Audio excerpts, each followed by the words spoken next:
Should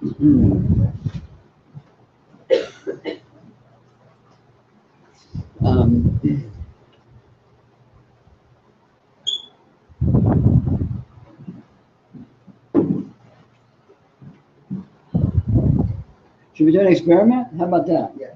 Let's do an experiment. I already am one. Is it failing? Is it succeeding or failing?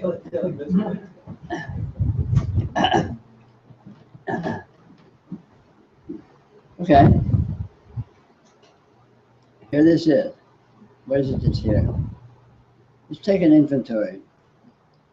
Here's your field of vision, right? Sitting here like a sort of a fuzzy edge sideways oval with light and patterns appearing in it spontaneously. Just showing up. You don't have to put anything there. It just continually shows up unstoppably, effortlessly. No effort involved, no work. It's just here. All this light, this full field of vision, always right here. You close your eyes, and there's still a full field of vision present, but at that point it's just full of these little sparkles and little vague patterns and ghostly little images, but it's still completely full of light. And you open your eyes and it's full of light, more patterns, always unique, never the same patterns twice, always seeing patterns you've never seen before in exactly this configuration. And at the same time, your field of hearing is present. So here's your field of hearing. There's the sound present in your experience, right? All this hearing, all this sound. Now, where's the sound? Where's the field of hearing in relation to the field of vision? They don't get in each other's way, do they? It's like they're sort of in different dimensions or something, aren't they? So here's your field of hearing. Here's your field of vision, and they don't, one doesn't block the other or get in the way of the other one at all, does it? They just coexist somehow. It's like they're on slightly different levels or something. And then your field of sensation. You're feeling your butt on the chair, you're feeling your clothes, you're feeling the fan, the wind moving on your skin, right? Whatever you want to, you're feeling this entire universe, your complex universe of sensation, of touch all over your body, right? This presence. Now, where's that happening? It doesn't get in the way of the field of hearing or the field of vision either. It's just here coexisting with them, sort of in a parallel dimension or something. But it's very concretely present. It's undeniably actual, isn't it? The field of vision is right here. It's not a concept. It's not a notion. It's an actuality. It's completely undeniable. It's objectively here in your experience. Field of hearing is objectively here. All this sound is just right there. You're experiencing it. You're not doing it on purpose. You don't have to do it. It's just there. And sensation, the field of touch, it's just there, and they all just coexist, like different helium balloons floating next to each other or something in a cluster. Who knows what? At the same time, your field of smell, your field of taste, they coexist. They're just floating here, not getting in the way of anything else. Just all here, always full. Notice how your field of vision is always completely full of all of these light patterns. You know, it's never non-existent. You close your eyes, it's still full. You go to sleep, it's still full. You start dreaming, it's still full. You wake up, it's still full. Always full of all of these patterns of light. And the same, your hearing is always full. You can be in an absolutely silent room and your hearing is still absolutely full. You can be in a completely dark room and your vision is always full. It's never more or less full. It's never more or less present. It's always full on. It's always completeness. The same with the sense of touch, the same with smell and taste. So all of these sense fields are just floating here like always. Where are they? What are they floating on? What are they in? Look and see. What are they in? What's your field of vision in? It's right here. What's it in? Where is it? What's it in? What's holding it up? What's next to it? What's above it? What's behind it? What's below it? Just look at that. Where is it? So these sense fields are coexisting and they're not getting in each other's way, but where are they? I mean, they're here. They create a here by existing. They're here because they exist, and so there's a here because they exist, not the other way around. But where are they? What's their, what kind of an objectivity do they exist in? Okay, so there's your sense fields floating here like always. They never come, never go. They're always just right here. They never move around, right? And look at your field of thought. Look at all of these thoughts that are happening. Where's that happen? So you can tell you're thinking because something's present. You can tell you're seeing because light is present. When you're thinking, what is it that's present? What's thought made of? You're always thinking. There's always thought present, even if it's just very subliminal. But what is it made of? What texture is it? What is it that's present? How do you know you're thinking? The field of thought is always full. It's always activity there. What is it that it's full of? What's in there? What is thought made of? Feel it. Don't think about it. Don't try to answer the question. Just feel what is there. Feel what it's made of. What is thought made of? What texture does it have? What substance does it have? It doesn't get in the way of the other sense fields, does it? It just floats there in its own little dimension.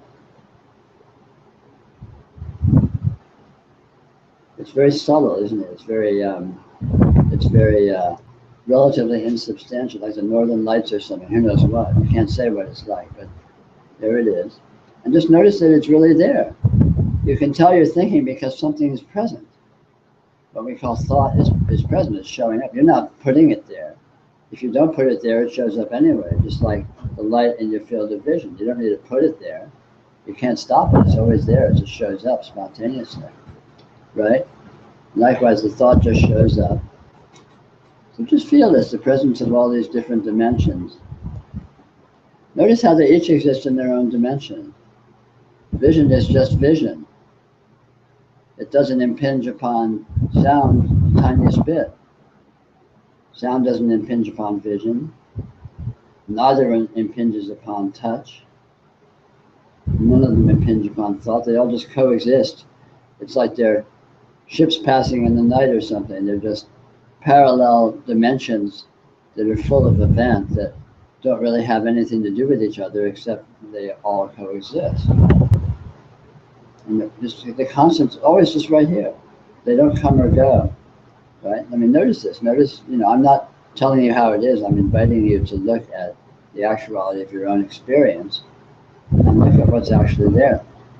Look at the presence of the information that constitutes your experience. These sense fields, thought.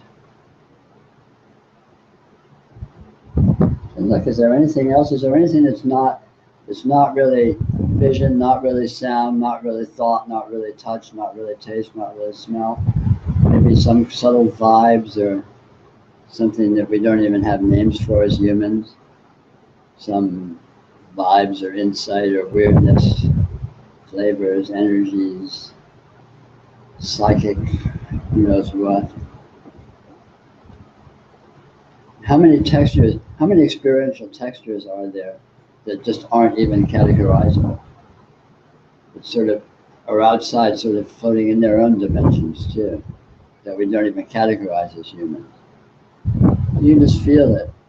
Feel the presence of all of these different qualities. And just explore it, take an inventory. It's a lot like exploring the atmosphere. You're sitting in this room and you can look out the window and you see the trees outside and you notice the sky, and you can look a little higher and you see the clouds, and you look a little higher and you see the stars, and you look a little higher and you might see galaxies, and there's no limit to how far you can explore. And if you play with this experiential field, you'll discover it doesn't have any walls, it doesn't have any boundaries. It doesn't have a back or a front or a top or a bottom. It's just an open infinity that is unbounded. And everywhere you look within it, so to speak, you will find quality. And in some areas, the quality is very obviously, oh, this is vision. I can tell this. I recognize vision by the texture of it. Vision has a unique texture. I can tell I'm seeing, and I can differentiate that from sound, because sound has a different texture. than light, doesn't it?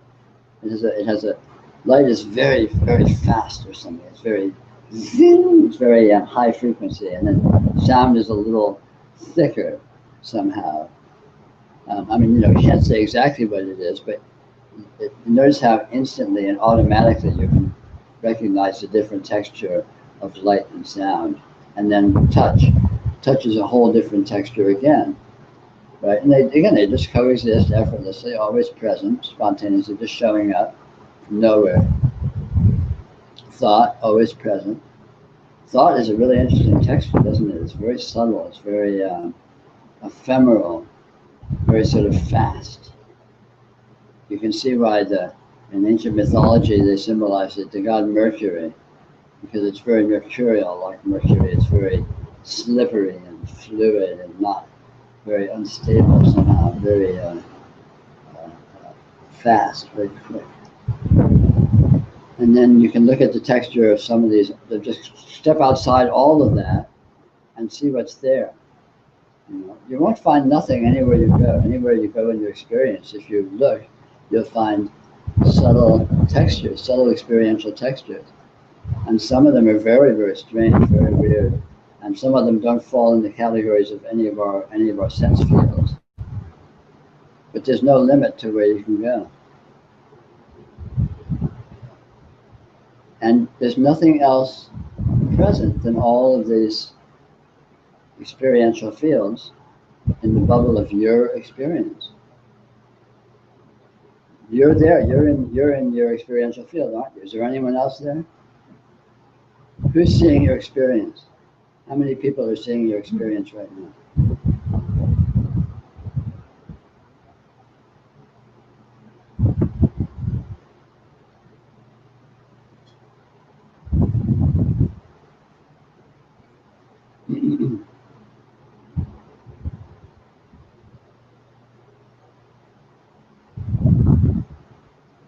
Look and see if there's anything else present in this field of experience that is your experience. Do you find anything else? Everything that shows up in it, doesn't it? All these patterns of light, patterns of sound, patterns of thought, patterns of other subtle energies, they're all in your experience.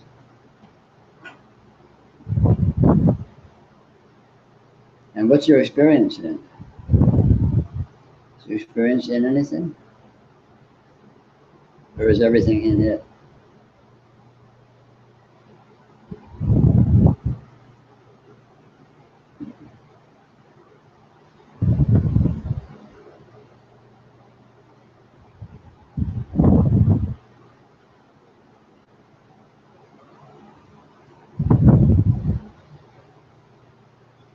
So that's an example of a kind of a game you can play. Sort of taking inventory with what's actually present as your experiential field. Ordinarily, with our experience in terms of, well, what am I doing here, and what's going on, and what do I have to do, and what do I have to remember, and who do I have to talk to, and so on and so forth. But you can kind of sort of like this, sort of stop everything, set everything aside, and just take inventory of what's actually present, and explore the way in which it's actually present, and just really become very familiar with it. Just you're totally intimately engaged with it. There's no limit to how intimately you can be with your own experience. The field of vision, you can just really merge with it very, very precisely, very intimately. And the same with all the other sense fields, all these energies in your experience. You can get right up close to them and snuggle up and really feel their texture and penetrate into their vibe and their flavor and really be with it very, very precisely. And you get a lot of information about what it is and what it's like just from this engagement. Even though you can't necessarily put it into words or think about it, still in all, there's a whole lot there. It's like you can learn much more about what water is by putting your hand in a bathtub full of water than you can by reading a book about it or talking about it or thinking about it. As soon as you just put your hand in that water, just that intimate engagement is pregnant with profound, immediate information. And likewise with experience, feeling the texture of experience is like putting your hand in it, and you're actually feeling what's actually there, and you can get an enormous amount of information and profound insight into what it is, irrationally and non-verbally. Just like when you put your hand in water, it's entirely non-verbal experience, isn't it? It's totally irrational. You can't say, you can say, oh, I'm putting my hand in the water and it's kind of cold and kind of wet. Well, that really sums up a lot, doesn't it? Now I know exactly what water feels like. But you put your hand in that water and all of a sudden it's like, oh, wow. Or I don't know if you remember the first time you ever had sex, or if you're not a virgin. Anyway, it's like, whoa, that was something. And just that experience, there's no way you can put it into words. But it's wow, this is really, really interesting. It's really, there's a lot of dimensionality there. And any and all experiences are like this. And you learn much, much more about it by feeling it, by engaging intimately with its texture than you do by thinking about it or reading about it or talking about it. Just feeling the texture,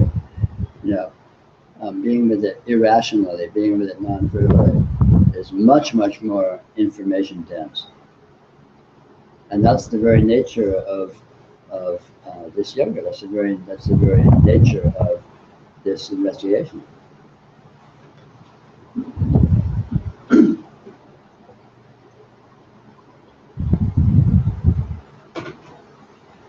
I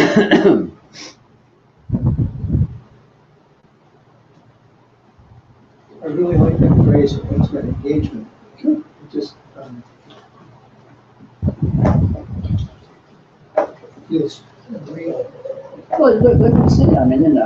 It's just words, but when you look and see what it refers to, it's a way of noticing how, experience is not something that's happening over there or out there. Experience is right fucking here, and you are right here, and there's no you and no experience, and there's any separation whatsoever. And really, there's no limit to the intimacy. There's no limit to the, the textual engagement that is available. Just by tuning in, just by letting yourself, feel it. It's happening all the time with everything. Of course, there's nothing but. There's no degrees. It's never more or less. It's always on full. Volume's always on 12.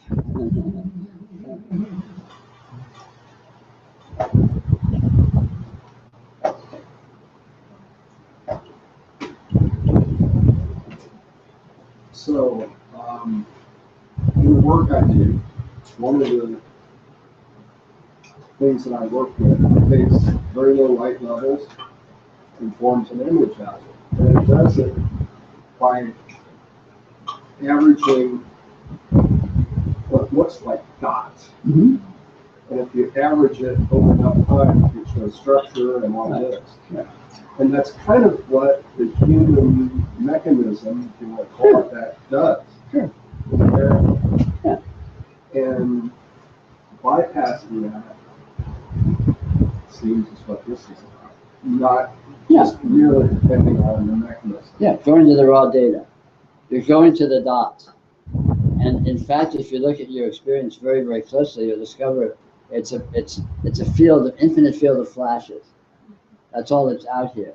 And the consciousness is expert at connecting the dots and turning it into something. And all of a sudden you're in a room and there's a bunch of people and so on and so forth. But what's actually present is all these infinite numbers of minute little flashes instantaneously. And again, you can notice this very directly. It's not theoretical. It's on the contrary, it's supremely concrete. So is that what you see? Like you actually see flashes? Yeah.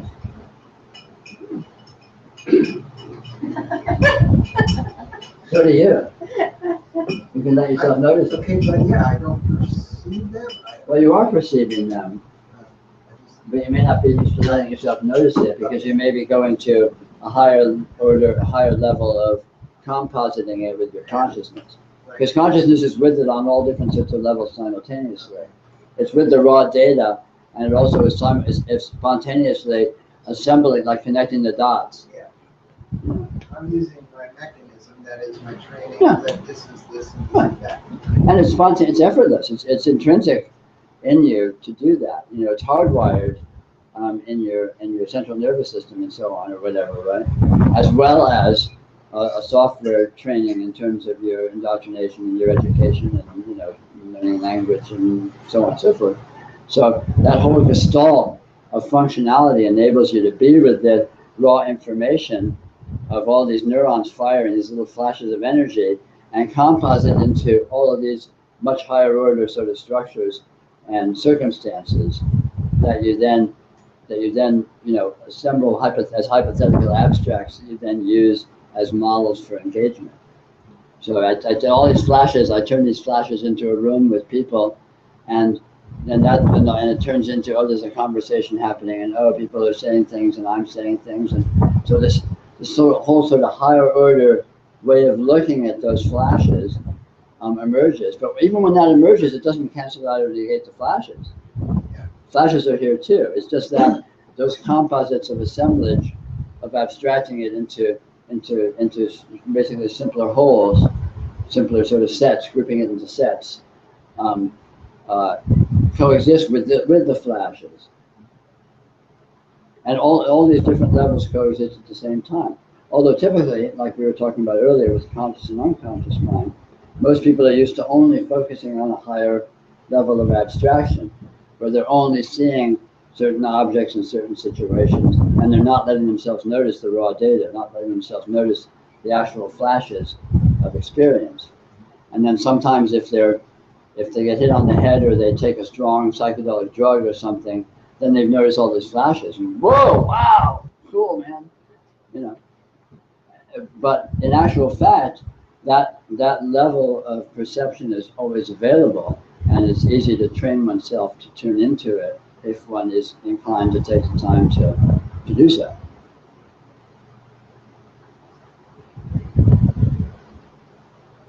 You know, it's like when you look in the night sky, all there are is these dots of light, the stars. And yet you can look in the night sky and you go, oh, there's the Big Dipper. There's no lines connecting those stars. The consciousness puts them there. And yet, even when it puts the lines there, there's no lines. Even when it puts the lines and says there's a Big Dipper, there's no Big Dipper. There's just that dot and that dot and that dot and that dot and that dot and that dot. And yet simultaneously there can be the Big Dipper. Because it's different orders of abstraction. The presence of the dots is like the raw data. And then the consciousness sort of gets processed by, you could say, data processing of the consciousness and abstracted into these holes of, oh, there's the Big Dipper and there's the Pleiades and there's this and there's that. Whereas actually they're just individual dots that aren't connected by anything. So the stars that I saw when you hit me in the head, so you kind of like, you released me from seeing the in its structure, and now I see the flash. Yeah, when you get dizzy and you see stars, you're seeing the raw data. Yeah. And in actuality, you're always seeing the stars, but we typically don't notice them because we're highly programmed, as well as perhaps biologically inclined, to go to the abstraction, to go to the assembled version.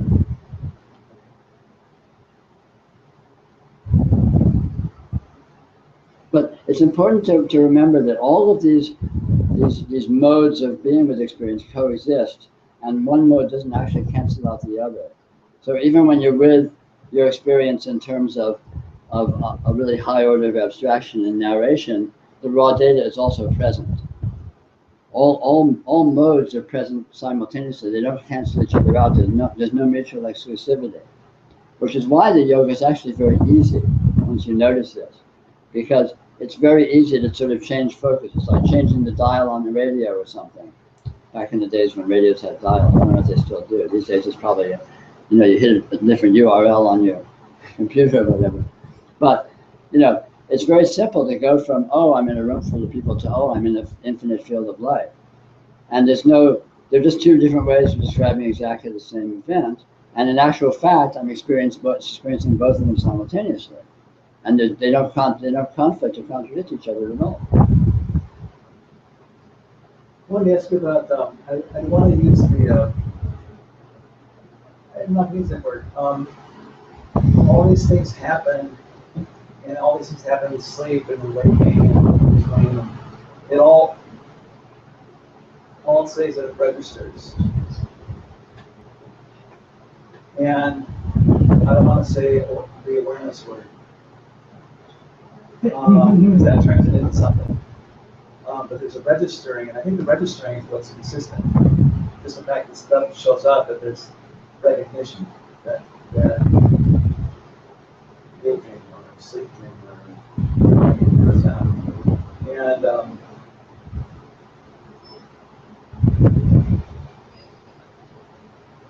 I guess that's what I'm saying. I guess I don't know. There's no approach to really knowing that other than just. Well, what I think you may be talking about is we're programmed to hold certain modes as being superior to other modes. Like typically, we're not programmed to be encouraged to be with the raw data of our information.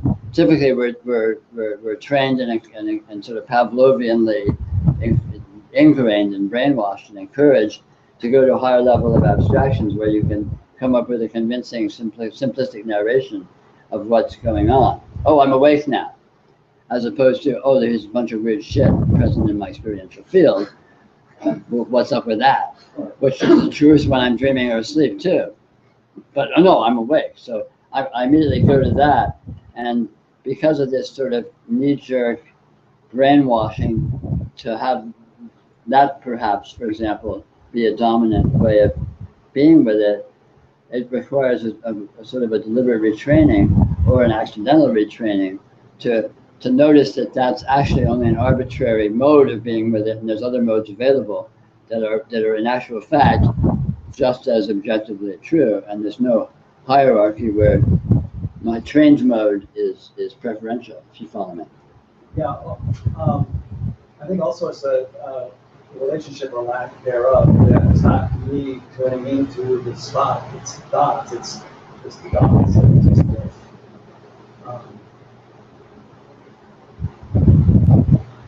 I'm talking more about the agency of things registering.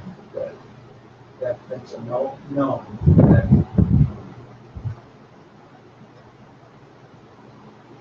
hearing is happening, and I go into it deeper and deeper and deeper. Right. But it's not me doing that. I mean, it's No, of course not. yeah. So. And yet, it may or may not be you doing it, but that doesn't mean you can't do it. No, I agree. It's kind of like it's like photographic film. You know, there's any kind of light, it's going to show up on there. It's going to register. Right. And that's sort of like this field of whatever it is. You call it field experiencing, other people might call it awareness or something. But it's the problem is turning into an identity or a thing that does this agency. And I'm not sure where I'm going with this, but I think it's a ghosting machine. Sure, but again, that mode's a partial mode. It's possible to be with it like that. That's a viable way of holding it. I can hold it, oh, this is my experience and I'm here in it and I'm participating in it and I'm doing things.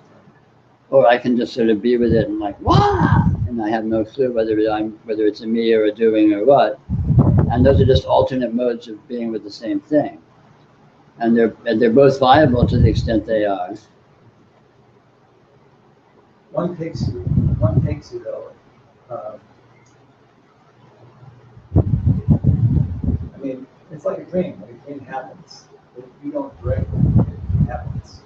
And same with this investigation, it can take itself. Sure. As opposed to being directed. Well, but it's very paradoxical. You know, it's a mistake to come down and saying, I'm not doing it, everything just happens spontaneously, so therefore I'm powerless. You know, you can't tell. You know, is it possible to participate with this? Maybe. Is it possible to do things deliberately? Maybe. Is it possible that it's all doing itself and it's all autonomous? Maybe. But there's no reason to be biased towards one of those or the others. No reason to assume that you're powerless. Why not assume you're powerful and try and exercise your power for your own benefit? And then worry about powerlessness if and when it arises. So don't let the fact that there's no you stop you from exercising your power.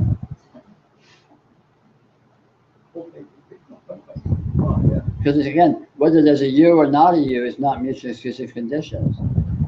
from certain perspectives, from a certain arbitrary infinite set of perspectives, there's a you. From other arbitrary infinite perspectives, there's no you. And all these perspectives coexist as ways of seeing this. And they're all equally viable, and so what? They're all hypothetical, so who cares?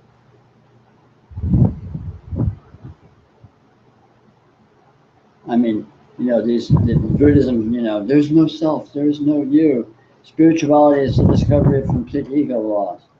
Well, okay, that's one perspective. Or it's all you, there's nothing exists but you. All of reality is the Atman, you are everything. Another way of seeing exactly the same thing. So you don't need to take sides.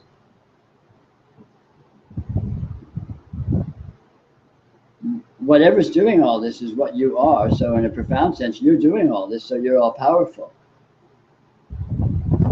And in another sense, whatever's doing this is doing itself, so it's completely powerless. But again, that's two arguments about the same reality. So neither of them, is authoritative. In either case, everything keeps showing up. Yeah. Yeah. But in practical terms, it makes sense not to define yourself into powerlessness, unless there's a winning strategy in there somewhere.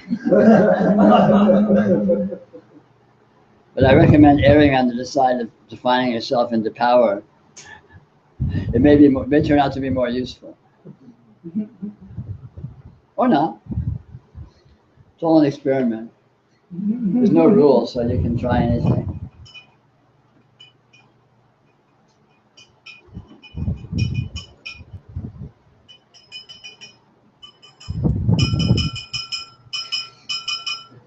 Nice one. The only law to follow is to break all laws. Or not.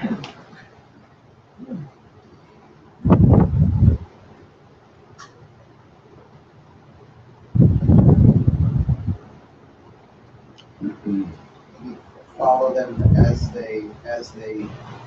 they help you to understand, to walk up the ladder. Sure, whatever. You're limited only by your own wit. You're limited only by your own audacity. Don't assume the impossible is impossible until you try it. And even then, don't assume it's impossible. Just because you fail doesn't mean it's impossible. Maybe it'll be possible some other time.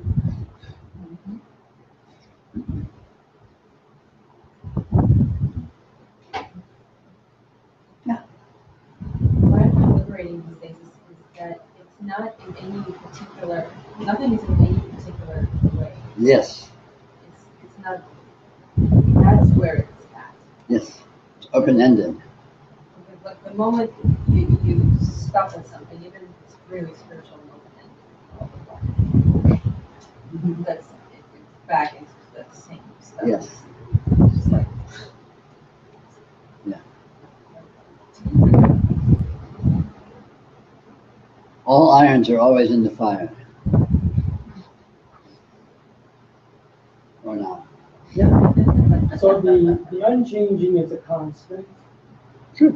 And the changing is a constant. Sure. So that's like a common denominator for the dual function. Well, it would be if they were dual. When you look at you don't find an unchanging. When you look for the unchanging, all you find is a changing. And when you look for the changing, all you find is the unchanging. So so why bother calling it a changing and an unchanging? It's just this. And if you look at this, you find, if you look for a changing, you find this. If you look for an unchanging, you find this. So why have two words for the same thing? So that this is the constant. Of course. This is what there is. And this never departs from itself. It never becomes anything other than this, but what it always presents as infinitely differentiated within itself, without ever departing from itself. So it's very weird. It looks like all these different experiences and qualities and flavors and frequencies, and yet it's always just this, in exactly the way it is that. So it's very paradoxical. It's very weird that it should be that. So basically, what is, what Yeah. you talk about. Yeah. It's what is. What is, this is it. What is the finish line. Yeah, It's just this. yeah, just this. Just this is, those are good words for an epitaph. Just this. If that was on my tombstone, I'd die a happy man. Well, I wish it was that. For you, it's been just that. This and that.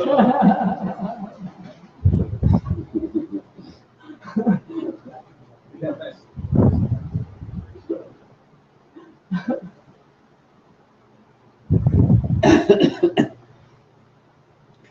But it's quite clear from all of this that open-endedness and looseness, even frivolity, is a very good way to approach this. And it's not really, approaching this is not really, or playing with this is not really amenable from within the context of a rigid framework, or having it be this or that, or having, This is the challenge in trying to present this stuff, or trying to engage with this stuff, is how do you talk about something that you can't talk about and that you can see anyway? That's all we've been doing all day today. And we do it by dancing around and by being silly and by, talking about different things and looking at, at experience. And, we never actually pinned it down, but that's kind of the point. You can't pin it down, but it never goes away. It's always right here. You can't say what it is, but you don't need to say what it is because you never lose it. You always have it. It's always right here. And you can be with it any which way. Every way anything has ever seemed is ways that it can seem to be, and you're free to play with all that stuff any way you want, any way you're capable. But you never change it by what you do. It never becomes anything else. You don't ever develop anything or gain anything. What it is right here, right now, is what it's always been. It's the same thing it was when you were one, and the same thing it's going to be on your deathbed. It's just this that's here. You were using the constellation. I actually have been using that for a while. This class I teach, it's actually a research class, but I show a picture of the Big Dipper and say, what is this? And everybody says it's the Big Dipper. And I say, is there such a thing as a Big Dipper, actually? And people are pretty quick to say, no. They kind of get that it's an abstraction in a way. Yeah, that's why it's a good example. And so then I show them a picture of a face. And it's displaying what most of us would call anger. We see kind of visually. That's the pattern that we're observing. I say, what is this? And everybody goes, it's anger. So then I ask the same question.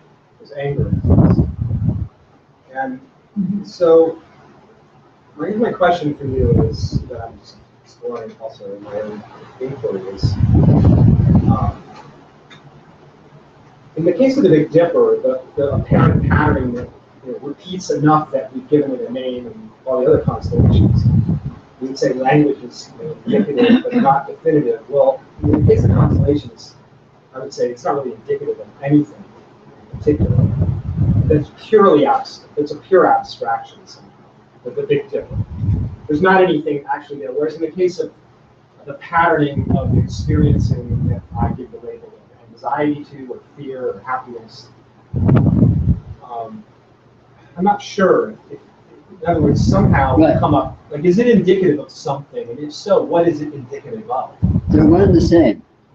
I would say what the Big Dipper is and isn't is exactly what anger is and isn't. There's no difference whatsoever. To say the Big Dipper doesn't exist is not true. To say that the abstraction that draws the line that connects the dots doesn't exist is not true. It exists in the way that it does exist. Right.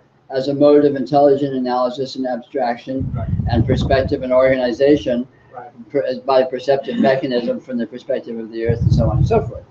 And likewise with anger. It's exactly the same thing. You look at anger. Anger is a certain configuration of muscles.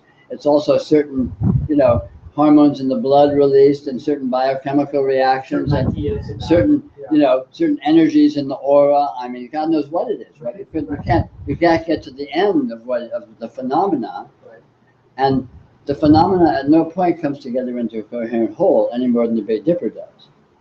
So anger becomes anger, just like the Big Dipper becomes the Big Dipper when it's abstracted as a whole, as a coherent whole. So what are we? Well, here's the. Well, what is it that is?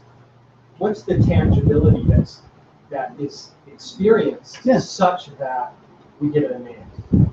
If in fact the patterning, I don't actually know the answer to this, by the way, Well, but I'm just curious, like what's actually, you can say, what's the actuality? patterning. And patterning is infinite, and it's all real, but it's all incoherent. It has no actual true version. In other words, any pattern is literally infinite, depending upon what perspective you're seeing it from, and it will seem to be different from different perspectives. From certain perspectives, the Big Dipper is just dots of light. From other perspectives, it's astrophysical stars in the galaxy. From other perspectives, it's the Big Dipper, and so on and so forth. And each of those perspectives is a valid, viable perspective of the same pattern from a different point of view. And none of them is truer or less true than the other. So are you saying that all interpretations of the patterning are somehow equal? There's no Sure. hierarchy of interpretation? No hierarchy. There's no hierarchy of anything. Okay, so I'm a psychologist. So at one point, the experience of what we would now call sort of mental disturbance or mental illness, labels, whatever, was the interpretation of that pattern, the explanation of it was demonic possession. Right. That's a bad interpretation, I would say. I wouldn't. Well, Okay. Well, bad is pretty heavy, judgment. But now, I don't necessarily think that we have still an understanding of what it is. First of all, we don't really even understand what it is experientially. Forget about scientific explanations, but there are psychological explanations. But the interpretation, I don't know, I'm not completely comfortable with that somehow all the interpretations are, like, for example, you're speaking about this direct inquiry into actuality of experience. That's an interpretation of the actuality of this experience I'm having now. right. That's a better interpretation than Peter speaking about the meaning of Hamlet. That's a bad interpretation of this experience, I would say. It's not very veridical. It's not really. Now, I'm never going to get right. I'm never going to get to the bottom of what it actually is with my descriptions. Right. I get that. Sure. But somehow there's something about the intelligence Right. of describing that's more, like you would say, I've heard you describe it sometimes, like almost like a more mature kind of way of characterizing experience in a way that's But you have to take these things in context. A different perspective is only better if it's better within a context that's better. In other words, for example, in psychological diagnostics, it may be useful to diagnose things in a certain way as a way to formulate an effective therapy or whatever, right? Sure. Effective treatment pattern, I don't know what. So that's a context. And likewise, it may be useful to talk about, like all the stuff I talk about is basically completely arbitrary. I'm essentially making it up. It's one way of seeing things, or let's say a very loose, open-ended array of ways of seeing things that has an arguable utility. I'm arguing there's a utility in exploring some of these things, right. And I'm inviting people to play with that. But the context is. I agree. The context is the utility that may or may not be found. If someone doesn't find a utility in it, then it's gibberish, and who gives a shit? I'm just a jerk sitting here spouting nonsense. Right. So hierarchically, I see it as having more utility than somebody else's interpretation or rendering of reality. That's just my experience. Yeah. If you're studying mythology, it may be more interesting that the Great Big Dipper is a Big Dipper than that it's a bunch of stars out there. If you're studying astrophysics, it may be more interesting that it's stars situated in various orientations within the ring of arm of the galaxy than that it's connected mythologically as this form, and so on. So it's all a matter of context, which is basically a matter of convenience, which ultimately is abstracted into existence by the users. So you don't think there's necessarily like an evolution of, we could say that knowledge is always partial, right? It never completely can grasp actuality.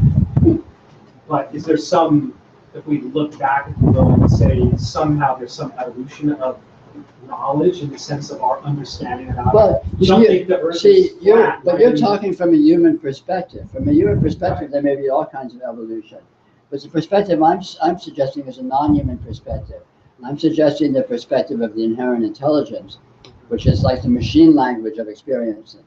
It's like the portion of the consciousness or the experience which is actually perceiving the raw data, which is not a human function at all. So I'm referencing it back to like what is the utility for the human being, Yeah. the human species. Yeah, which obviously is relative socially, Right. you know, and which can be argued to be a subset of the fundamental machine language layer of things, which of course it is. But you know, again, it's looking at the same thing looking at the same patterns from different perspectives, from each of which it appears very different, which may or may not be useful for various contexts.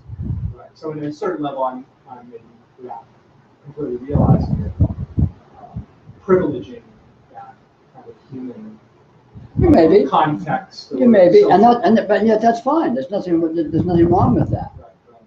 You know, I'm deliberately emphasizing the non-human simply because we're all very used to emphasizing the human. This is like equal time. It's like, hey guys, why don't we play the other side? No, I remember. Root for the other guys for a change. I was listening to one of your recorded things, and it was the only thing you ever said that and I've checked out quite a bit, that I felt like some part of me went, like it didn't connect. It was the only time I ever had that experience. And what you said was that realization has nothing to do with behavior. Right. And again, that's probably the same thing in me that's referencing back to kind of the human. Sure, maybe. Because to me, from my perspective, it has everything to do with behavior. Right. In the sense that, take an extreme example, you don't fly airplanes into buildings and blow thousands of people up. Some people do. Unless you have a pretty fixed idea about the nature of reality. I mean, a tendency, I would say, is that the more those frameworks are seen to be partial, not absolute, because life is indeterminate, indefinite, irresponsible, and so on, then the behavioral manifestation of that is holding less fixed positions, holding less rigidity, less dogmatism, less fundamentalism, right? That's a behavior.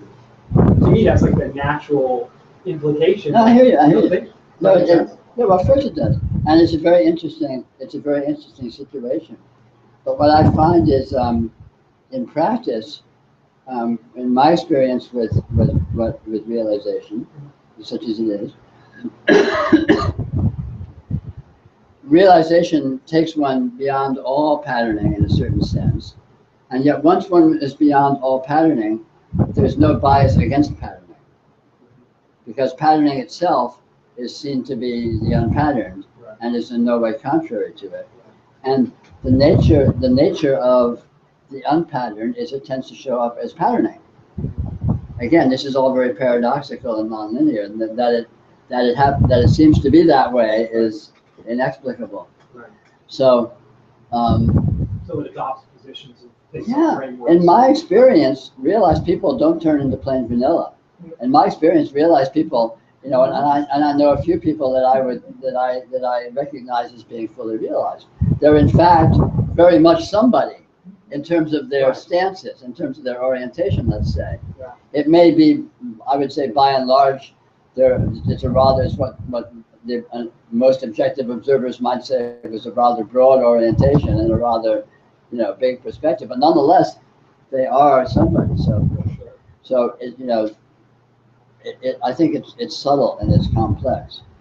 You know, the relationship between degrees of patterning and degrees of unpatterning is very weird. Because the nature of the unpatterned is that it shows up as patterns. And which is, I mean, this explains, you know, in my opinion, and this is getting very esoteric in a certain sense, in my opinion, the ultimate spiritual mystery is karma. Why do there seem to be all these damn patterns? Why am I me? Why does my life look like my life? You know, what? I mean, obviously there's all the frivolous, well, why not, and so on and so forth. But nonetheless, it's really interesting. If what I am is this sea of infinite flashes that is essentially incoherent, or let's say essentially ultimately coherent as a single flash or just something totally inconceivable, so forget that. If I am that, why does it look like this? And mind you, the looking like this doesn't stand up to close examination, but nonetheless it still looks like this. And what's up with that? What's up with this? Why is it like that? And of course, that question is unanswerable. It's a great mystery of karma. In the face of the general actuality, why do the specifics seem to be what they are? And they sure as hell do. I mean, they are exactly the way they happen to be. And again, even if that doesn't stand up to scrutiny, still in all, it is that. It is like that. And, that's just the eternal mystery. I mean, that's the question that begins the spiritual quest. And at the end of the spiritual quest, you're still left, that question is never answered. You realize it doesn't matter, so which is ultimately the answer, but you still don't have any, there's nothing on your plate. Well, that's the ultimate, irrationality. Yeah. Say it's really both of those things simultaneously. Yeah. It's unstructured and it's structured. It's a pattern. Yeah. It's pattern and it's without form and it's definitely formed. Yeah. A very particular form. Right. And what's up with that? And I mean, it's the ultimate koan. Here it is, and it's always that. It's always in your face. And yet, with realization, there is liberation from that being a problem. But even that doesn't answer the question. It erases it as an issue, because it's all along the spiritual quest, it's a big issue. What do I do about the fact that I'm stuck being me? I mean, God, that really sucks. And then realization, I'm not really me. It doesn't matter that I'm look like I'm me, because I'm not. And so no harm, no foul. Ha ha la di da. But I'm still me. Without having it matter, without actually being me, and yet that doesn't erase anything. It doesn't cancel anything out. It's very peculiar. It's a very peculiar state of affairs. Yeah. Well, the entirety of an unresolvable infinity happens to look like you. And it's so weird.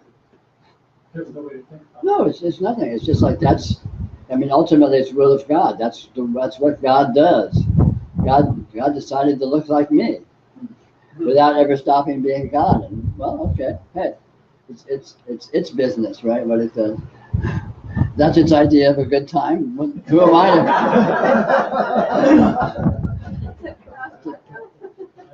Questionable sense of taste, in my opinion. But who am I to say? Why don't we take a 5 to 10 minute break?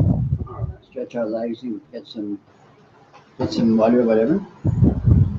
There are cold bottle of water in the refrigerator and also cold wine, regular, in the refrigerator.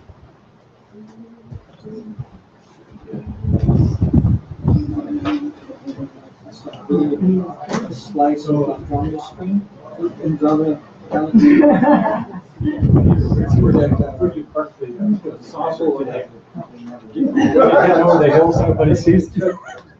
Snapshots of the section of the galaxy. Piece it all together. It's like 8 gigabyte image. That's my desktop. Oh, it is? Yeah, right here. It's behind. You can see it behind this screen here. Yeah.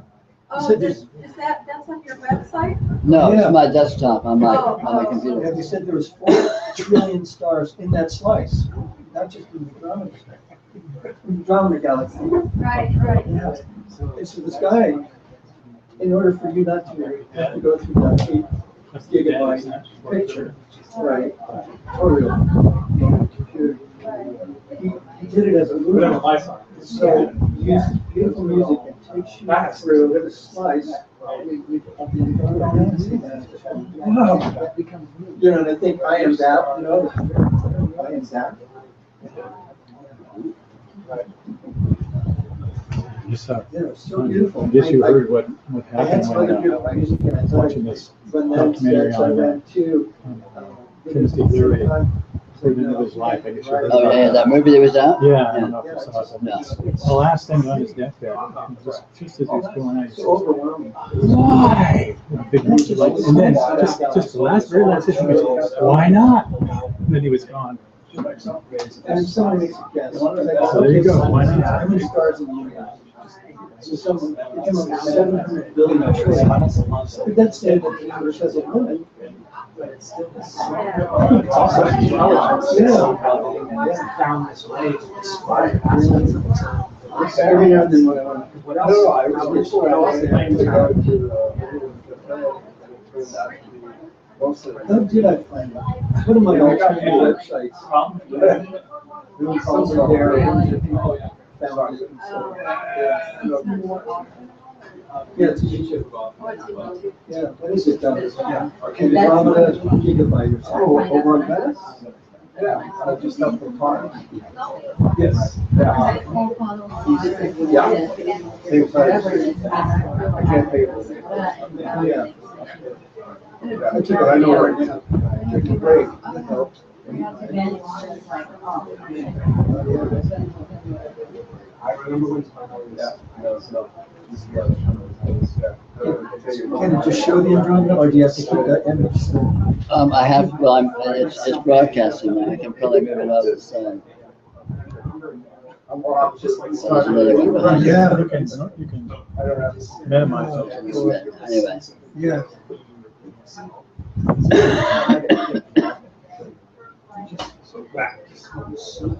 Going that way? No, go ahead. Okay. Just like you're describing, that's the actuality. I should look through the actuality. And that's where it was, what I realized, like, what I conceptualized as being was, it could be, but wasn't like trying to get beyond, to get to know. It was like actually in the actuality of the sound. Exactly. That was the doorway. Yeah, so it was like this. I'm not trying to transcend it, but finding the transcendent nature. Does that make sense? Oh, it's just like, right. Cut that part out. Let me do my thing. I don't think that you want it, but Instead of just like, okay, just go straight into the show. See the senses there can be, I can actually feel sound. When I talk, I can feel sound. Oh, yeah. And of course, when I can't taste unless I have my nose open so I can smell, so those are hooked together. And then my eyes, I'm actually visualizing things while I look with my eyes, both on this way and this way. And even, Well, holding the senses is separate is actually a big construct. yes, yeah, that's that full field. The relationship between them is very subtle and very nonlinear. Yes. When you talk about the full field experience. It's actually all the same energy. It's all actually a continuous spectrum. Continuum, right. People struggle with that, but once they start to get into stuff like. I mean, I'm not actually. And then even the word we use when we say, and this gives you insight. Insight. So that kind of sight is another kind of looking, which is sort of hard to describe. So we'll see if that's. Well, You again, can feel it. there's different ways of putting it, and Very much like. it's a big leap to assume they're actually referring to different things. Yeah, Including this to that. There's really only one thing that happens one way, that's right. and we pretend it's all these different Yeah, ways that's and all right, these right. different things. We think we're processing for each one, but it's always, there's only that one. And then you project that there's this one before it, right? Look at it.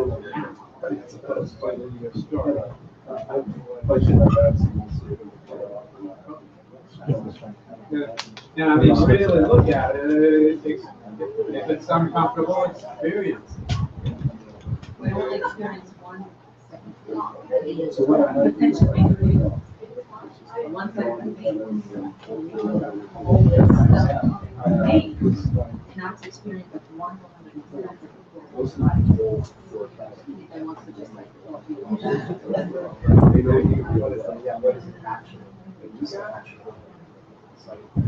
Because again, it's like, it's all about it. I don't even know what it is. I have all the names, but Yeah, I don't really know. volunteer. beautiful. Yeah, they're all labeled, so it's very, So what? No, I think it was Krishnamurti who said once you teach a child to call a bird, he's lost the concept of he's lost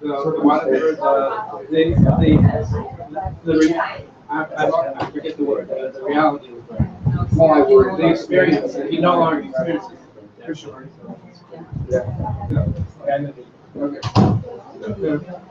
Oh, it was interesting. There's one of the recordings of his numerous lectures said. So he said, well, you want to know the secret to self-awareness, well-being.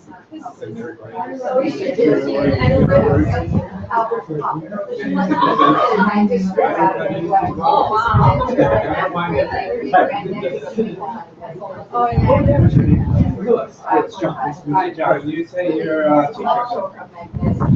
Yeah, I'm a psychologist. You're a psychologist. Clients.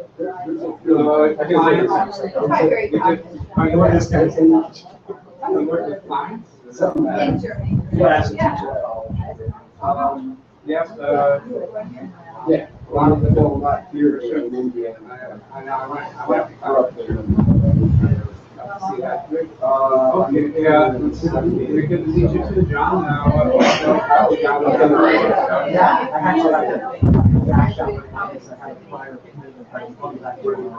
Oh, yeah, well, that's not on that class.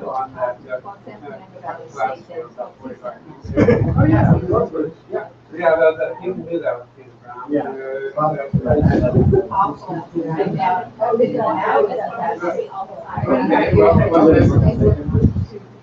Do I live just south of Washington. Oh, yeah, I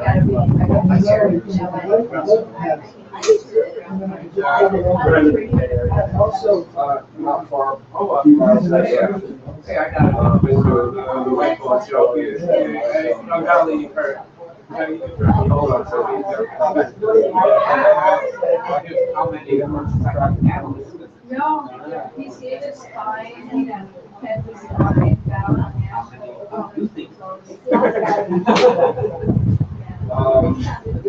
I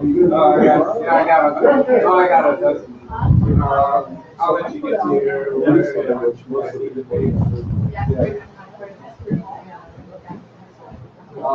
If you want to do that, so email me.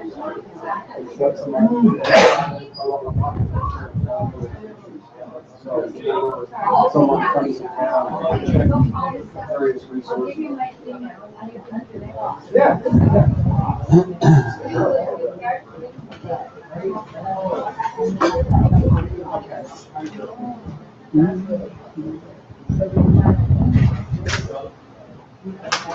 Just want to let you know, I have to dash right now. I have a gauge that I couldn't get out of, but Well, it's I'll see you wonderful to tomorrow. see you. Yeah, Oh, wonderful. Okay, yeah, I I'm look glad. forward to it. Wonderful day. So Well, great to see you. yeah, Take care.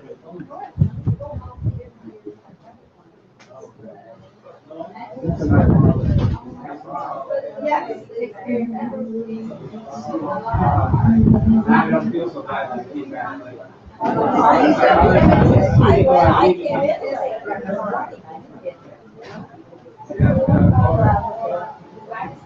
guess we're ready, huh? No rush. It's a long day, you know. It's good to take a lot of downtime because this stuff is pretty intense.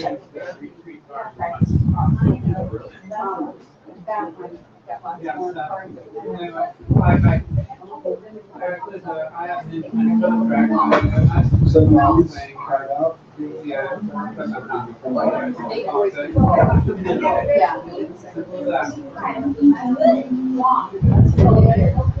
I was asking Peter Lomberg, who's a psychiatrist, I said, so what exactly are these mental illnesses? He says, it's a statistically significant cluster of behaviors.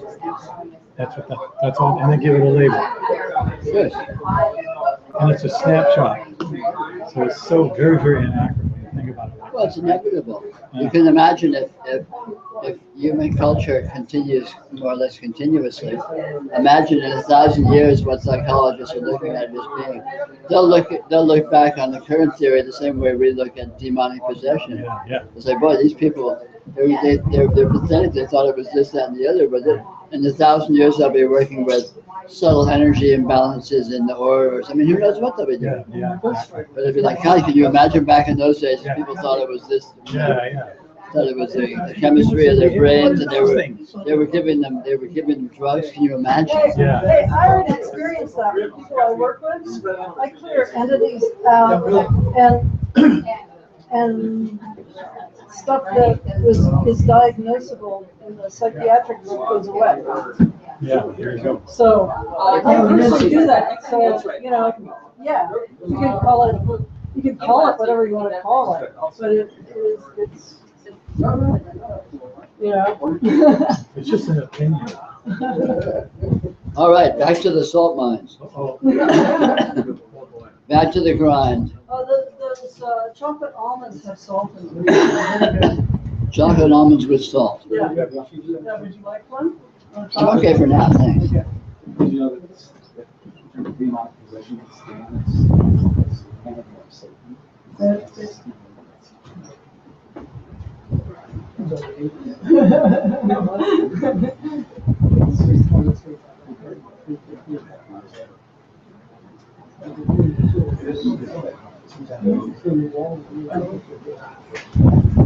So welcome back. Here we are again. Still? Are we here? Are you here? Are we? So anyway, this will probably be our last session for the afternoon. These days are long days, and there's another one coming up tomorrow, so we can pace ourselves and enjoy it. So, in short, the whole point of all this is to play with your experience, poke at it, explore it, be with it in fresh ways, let yourself really surf it, let yourself dance with it, let yourself indulge in it, let yourself, have fun with it. Because the way we usually are with our experience is very rigid and stiff, and we sort of have these major modes we tend to be with it, and it's our default modes that we do. Well, which is all fun, nothing wrong with that. But there's a lot of other options that are available intrinsically in the very slippery, open-ended nature of the experience. And, I invite you to play with that, to take advantage of that, to explore that, because the more you explore it, the more you will discover about your own possibilities and what you actually are, what this actually is, which is the point of all this.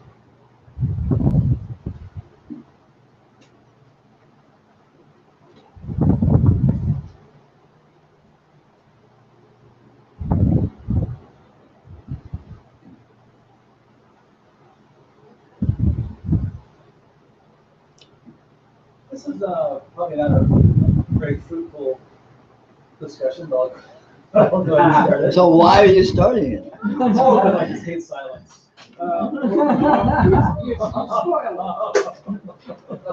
Bad Buddhists, bad Buddhists. So anyway, going back to the Big Dipper thing. What's interesting about that, what I find actually interesting, is that of course there's no objective, no Big Dipper to start, so like not in the same plane, but experientially, well, not even calling it Big Dipper, but experientially, the raw data is that the dots of light are all on the same plane. Right.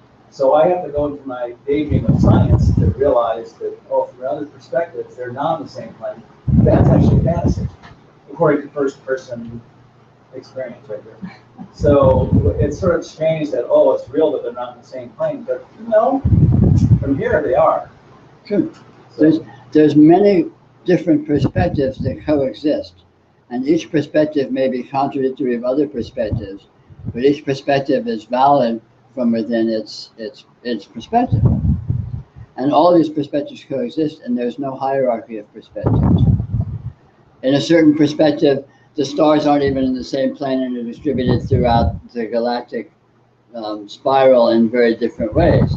From certain perspectives, they are in the same plane experientially. From certain perspectives, the stars are separate, disconnected dots of light. From other perspectives, they form a constellation of the Big Dipper. From other perspectives, they aren't even there. Well, it might not From be- other perspectives, there's nothing there but experience, and there are no stars. The stars are a dream. And there's other perspectives which would negate even that. And none of these perspectives is true, and none of these perspectives is false. Each perspective is viable from within its point of view. It would seem to me that that a natural hierarchy would be that, although when you look closer, things change.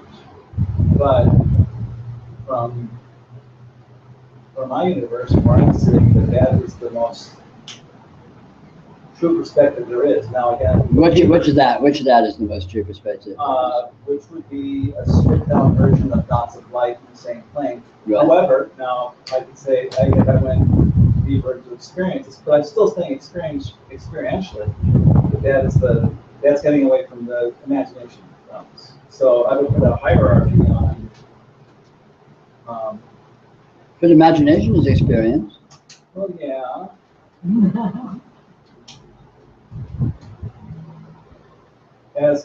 Yes, imagination is very real. Sure. What the content is not real at all. Well, it's not unreal. It's real as imagination, and it's not unuseful. Imagination can be very useful. Imagination can be used to design a bridge that can then be built. Imagination can be useful for this kind of a spiritual inquiry, this kind of a spiritual engagement like we've been doing today. I mean, we've been tossing around fantasies left, right, and central. You know, it's been all bullshit nonstop. Since 10 o'clock, it's been nonstop bullshit. It's been nonstop pretense. Nothing that has been said here today is actually true. And yet, that doesn't make it useless. That doesn't make it not valuable potentially, or potent. And so, again, it becomes, that something is only imagination is not invalidating it or robbing it of vitality necessarily. It just means that certainly from certain perspectives that's more imaginary than that. But having said that, what have you said? You've just made a differentiation within the textures of experience, which is an infinite spectrum. So you haven't really done a whole lot.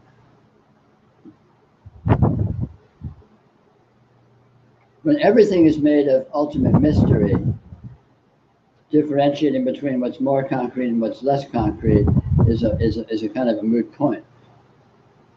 Because more concrete is still 100% mystery. There's no person has anything wrong with anything.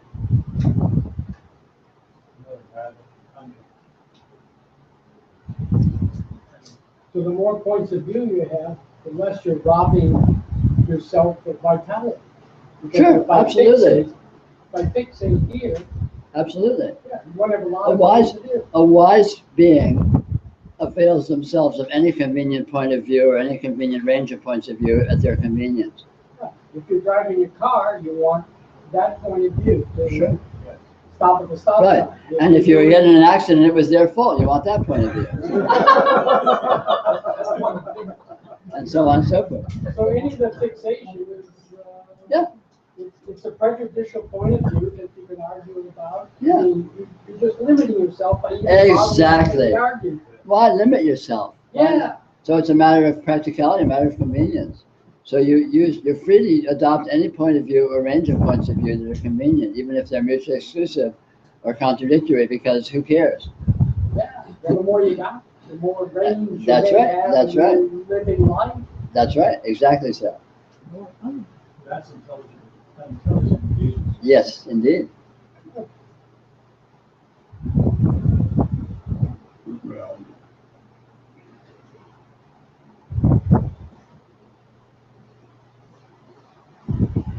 Entrapment or stuckness is nothing more than being locked into a certain narrow range or limited range of points of view, which can only exist in your imagination.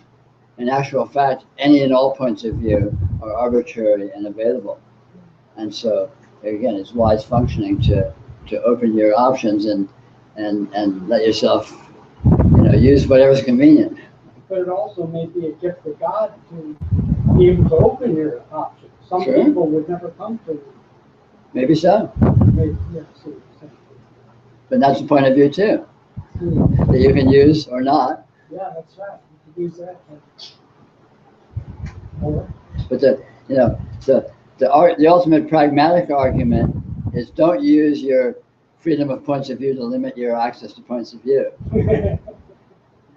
Don't say, well, I can't choose my points of view because it's a gift of God, because you're using a point of view to limit your point of view.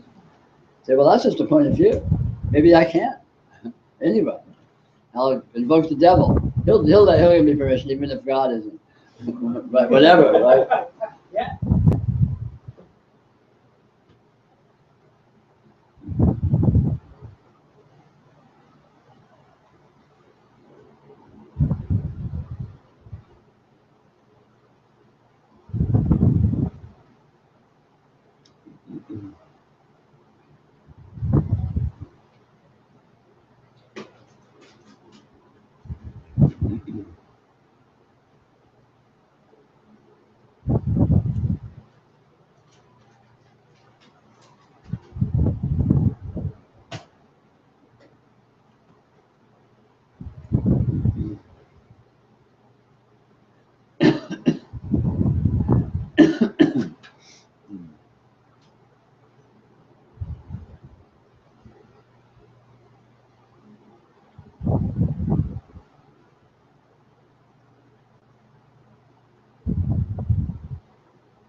So where would you rest?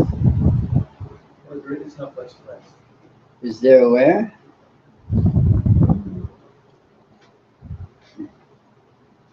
You could rest here, but here is always in motion. So how would you rest here? I mean, everything's. On the other hand, you're always resting here, so how could you not rest here? And is resting really resting?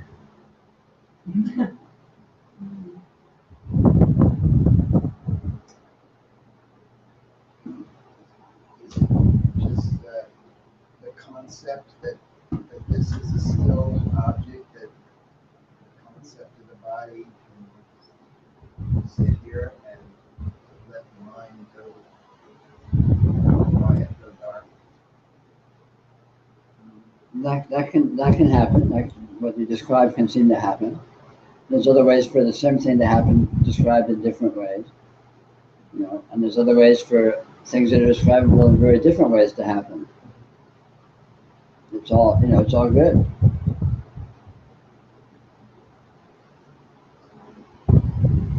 But, you know, if you look at this and what this actually is, you notice this is always resting in itself. This is always exactly this. It's always exactly right here. always exactly doing what it's doing, which is always the same thing, i.e. being all of this. And it looks wildly different from moment to moment, and yet it's never anything other than this. You know, if you're honest and you just look at your experience in the present moment, it's not really any different than it's ever been. When you were 2 and you were in the present moment, it was basically you here with a bunch of weird shit happening, right? And now it's you here with a bunch of weird shit happening. What's the difference? Well, then when we're sitting in a room with a bunch of people listening to spiritual, it's like, well, yeah, okay, so what? That's just getting real specific. It's still a bunch of weird shit, you know? And it's you here with all sorts of shapes and patterns appearing in your various sense fields and in your mind. And that's always the case. And it's always unpredictable, and it's always dynamic, and it's always unresolvable. So can you describe that as a resting? Well, sure, it's resting because it's absolutely always that, never departs from that. But you could also say, well, it's not really resting because it's doing all this. But then you can say, but on the other hand, it is really resting because there's zero effort. It does it spontaneously. Nothing. This doesn't have to be done. It just is absolutely spontaneously and with zero exertion.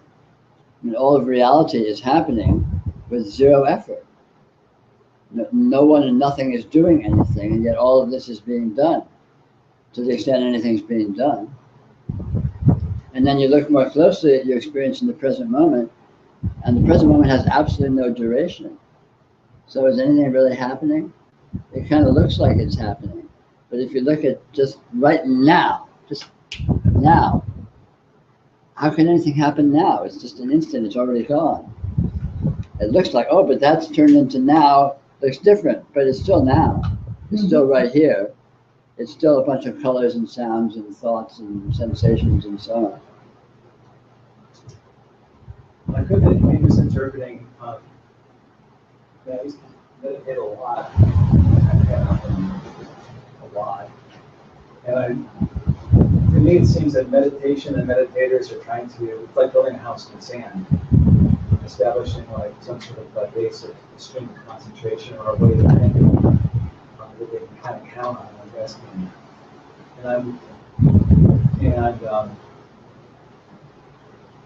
Like you mentioned, with looking at your face in the mirror, it doesn't take long before that thing starts being not what you thought it was. And it seems to me they kind of, with meditation, you reach the same conclusion that it's just a circus. Sure. I mean, most meditation techniques per se involve a lot of pretense. And yet meditation, like anything else, is of course experience. So it is a perfect venue for investigating experience. So artful meditation is discovering what experience is, at which point it's irrelevant whether you call it meditation or not, because it's just experience. But if you're, no, I'm meditating now, then that's pretense. I'm holding the mind steady, single point. Yeah, right.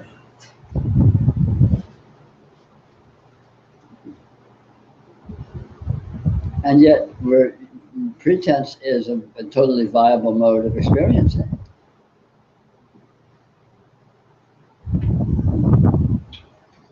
Okay, so all of this, like we're talking about, it is, but it isn't, and it's everything, but it's nothing. It's dizzying, doesn't it? Well, it feels like it's like it could be like a frustrating loop, and I'm like, well, you know what, I want to. I'm not looking for an answer, but you know, it's. Aren't we all here like to find out why we're here? Sure. And you're here to find out why you're here. Why are you here? I don't know. Good answer. Maybe you found out why you're here. Maybe I don't know is the correct answer. Maybe you can look very closely at what I don't know actually is. Because I don't know is not nothing. I don't know why I'm here, if I'm honest. And so what is that? What is this I don't know that I'm here? It's very interesting. It's not nothing, because it's here, and yet it's sort of open-ended. it's sort of neither this nor that, but it's not excluding this or that. I mean, it's a kind of an interesting condition. So yeah, but I like the experiment you did, that when you came back from the concept, like to just for me, it was like just going inside and kind of feeling the darkness. Uh-huh. And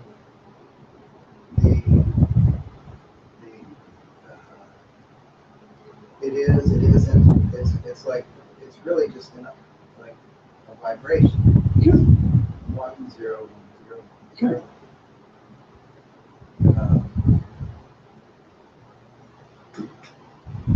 It can be seen like that, but then you look closer. When it's one, is it really 1? When it's 0, is it really 0? Is it really 1 0 1 0? No, because we just named it 1 0. Yeah, yeah. So even that falls away, and where does that leave you?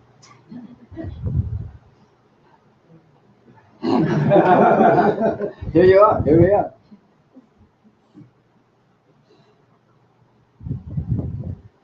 But that's not a lack. That's not a loss. You know, I don't know is a wonderful place to be in a way, because it's wonderfully inclusive. Nothing is excluded. When it's this, then it's not that. But when it's I don't know, it's maybe it's this, maybe it's that, maybe it's both this and that. Interesting. I need to play with that. Which is an invitation to play open-endedly, which may be a pretty good reason to be here. Right. Yeah, and so you just keep going on, which is putting your left foot in front and putting your right foot in front, but then you get frustrated, like, well, what are you going to do? Left foot or right foot? Well, maybe if you were really when you're putting your left foot in front, is it really your left foot you're putting in front? Is that really what's happening? Where's your right foot when you're putting your left foot in front? You're putting your right foot behind. Are you really? Because what's behind me? If you look at yourself backwards, the right foot's actually in front. So in front and behind are in front from the front is behind from the back. And so what's with this Nazi biasm of frontism? Why be a front Nazi? Why not be a, well, sure, but why? It's arbitrary, isn't it? So your eyes happen to be on the front. Suppose you're some kind of mutant and your eyes are in the back of your head. Does that make you wrong? That's all of a sudden that's your front. Yeah. Then everyone else is wrong.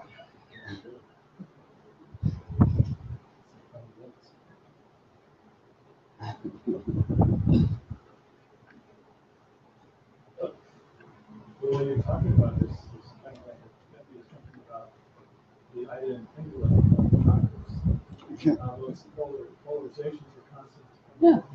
They're actually going like that. It's actually vibrating with your centers where there's convergence. Yeah. And then when it gets up to here, right above your eyes here, this is called eye and finger come together. This is the point where the spirit eye opens, which is, I become single, the whole body is filled with light, and it's filled with insight. Right. And then from there, it goes into Sarashwara. Right. Yeah. You're here. Yeah. Here we are. And the crossing of Ida and Pingala, from human logic, wait a minute, it's either that or this, or no, it's this or that. But in terms of the Kundalini, it's both and. It's here, but it's also there, and then they cross, and then it's there, but it's also here. And so. Parts of it's towards you, and less of it goes to the next level. So right. It comes out from all the new point. Right. So is it subject or is it object? Is the object the subject? Is the subject the object? Is it in focus, or is it conscious, or is it unconscious, or is the unconscious conscious and is the conscious unconscious? That discussion's down here. So all the oppositions are partializations of something that includes the whole system and all of its modes. And coming to see that there's no mutual exclusion. It's coming to be with all of these apparent complexities as complexities of one thing. inclusive rather than as problems where, well, it's either this or it's that. If it's that, it's not this. If it's this, it's not that. And then you just chill out. Chill the fuck out. In technical terms. Knowing seems so comfortable and definitely secure in feeling. Right? And to consider mystery as the actual condition. I know it's grace, but I don't know if it's trust or faith or what's the vehicle there. Well, from a human mode, we're used to being conditioned to think that certainty and knowing something specifically is security. Largely because of our programming. You know, we're trained, this is this and that's that. And if you spit that out accurately, then you win the game. You don't get punished. You're not a bad guy. You don't get thrown in jail. You don't get the spanking. You're a good boy because you're regurgitating what you've been programmed with, which is what you're supposed to do. And so that feels like a rightness or a goodness or a safety. But it's actually a big pretense. It's only valid from within the point of view of that conditioned, brainwashed framework. And actually, the actual condition of reality is open-ended and it's uncertain. It's intrinsically uncertain. I mean, it's literally uncertain. You get down to physics and you start looking at the way, you know, quantum mechanics behaves, and you discover uncertainty is actually hardwired into things. Things aren't this way or that way. They're kind of both and, maybe. I mean, it's all just gets very weird. So this uncertainty, this open-endedness, turns out to be the objectively true condition. And objective truth is the greatest security, it's the greatest safety, because any partiality is vulnerable. It's because from the point of view of the uncertainty, you can say, wait a minute, but that's not taking this into account. That's a partial view. It's indefensible. Whereas open-endedness of uncertainty is unassailable, because reality actually is that. Reality actually is like that. So letting go into this open-endedness is actually the true security. You know, letting go into not knowing what you are is the true knowing what you are. Because when you, oh no, I am Peter Brown and I am this and I am that, that's a pretense, you know, and it's vulnerable, which is why people get so defensive when someone challenges their point of view, because they know it's vulnerable. Whereas if someone challenges your uncertainty, it's like, challenge away, dude. I don't know either. You know, there's nothing to defend there. It's not like, because it's invulnerable. It's like, yeah, poke at it. You're not going to find what it is any more than I can. You know, so that's money in the bank. See what I mean? That's reliable because it's objectively true. You don't need to defend it. You don't need to claim it as you, because it's what you actually are. You know, whether you claim it or not, it's like, hey, dude, try and take it away from me. How's that going to happen? In that way, it's also freedom. Of course, exactly. It's freedom, and it's freedom, and it's relief from strain, from obligation, from vulnerability, from the need to defend oneself. You just sort of let go, and the very nature of reality supports itself, and you are that. And what could be more effortless?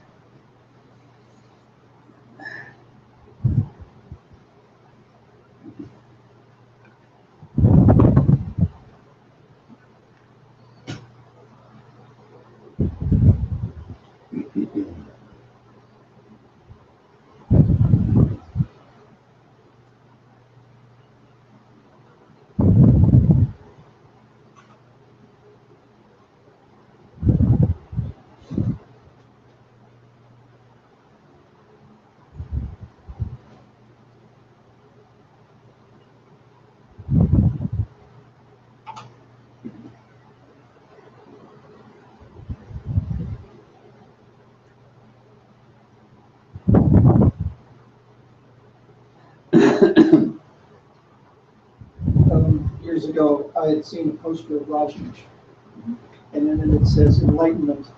In enlightenment, I didn't get to all knowing. I came to total mystery. And I didn't know anything about that, but that just like really felt right. And something to explore. Cool. How's your exploration going? What's that? How's your exploration going? It's going well. I'm in the right place. Good. I'm behind you 100%. For what that's worth. Not a whole lot, but there you go. Take what you can get.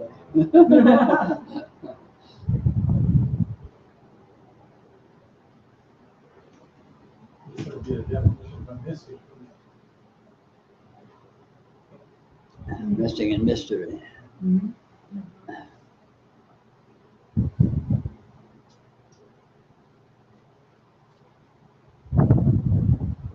Well, from a human logical point of view, mystery is the ultimate failure. Because you're supposed to know, you're supposed to get an answer, you're supposed to get a result, you're supposed to get a readout. And if you failing that, you failed. You haven't gotten the answer, you don't know. It's like, well, I don't know, I blew it, I'm a loser.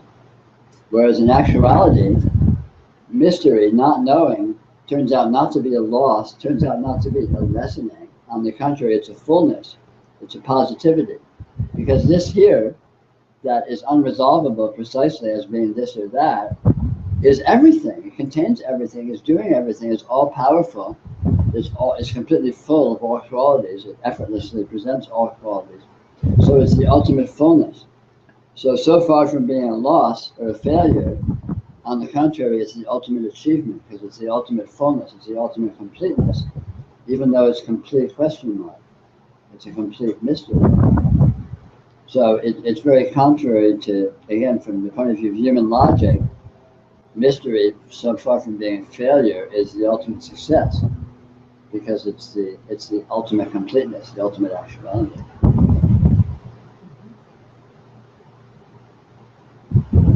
You couldn't be more open than that.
Do you put any like credence? We were talking in the car about like think of life as like happening in front of you on a movie screen, and so if that's the metaphor, then becoming aware would be seeing that there's light projecting onto the movie screen, looking back at the projector, maybe going in and looking at the projection, or wandering around. But life is actually,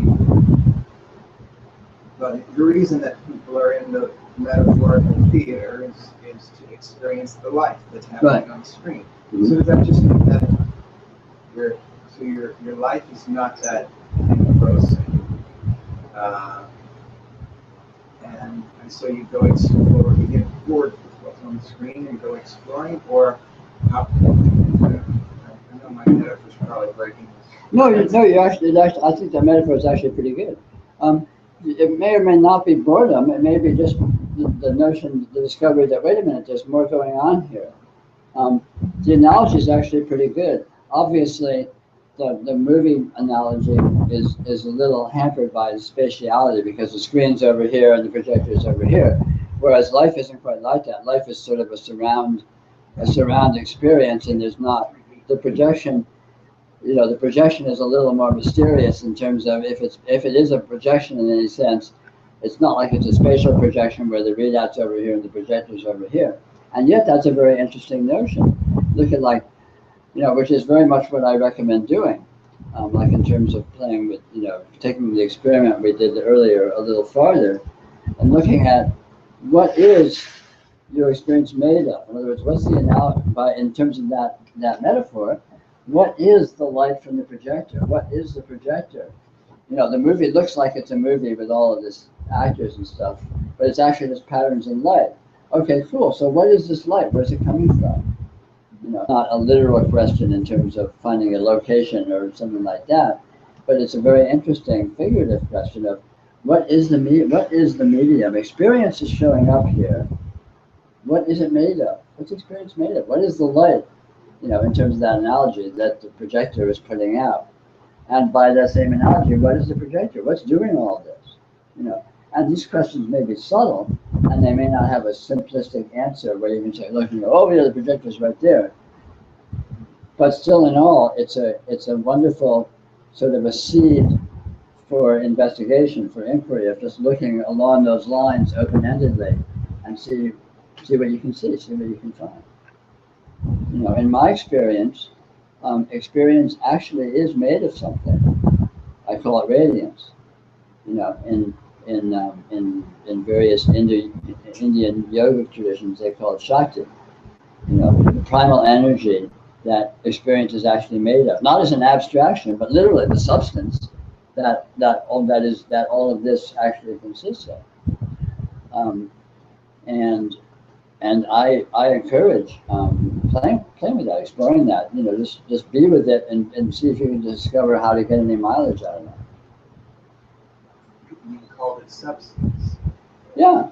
So, like experience, light, sound, vibration, are all substances. Yeah, they are. Conscious? In a subtle way. Consciousness, yeah.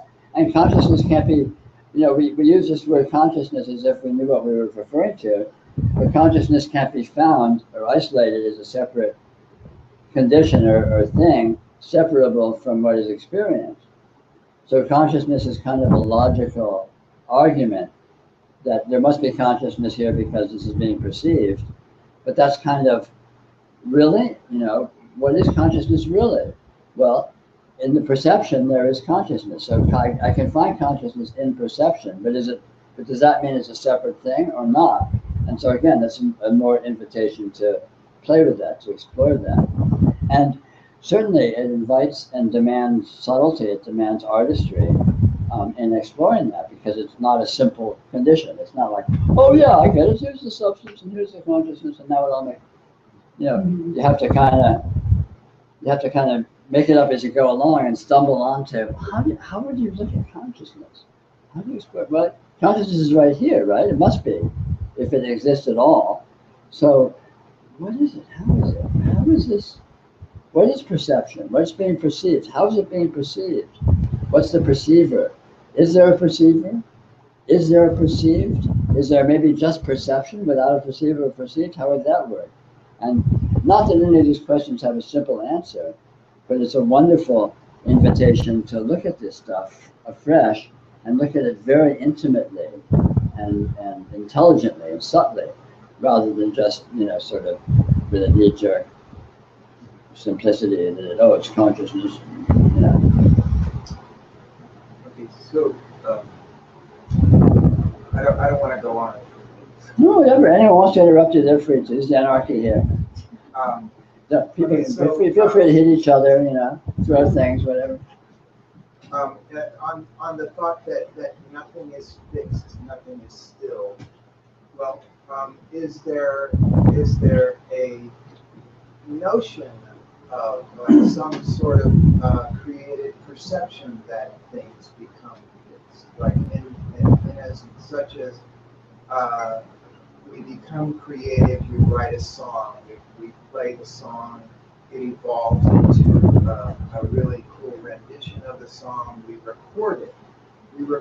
So we make it into our notion of a fixed version of that creation, Uh-huh.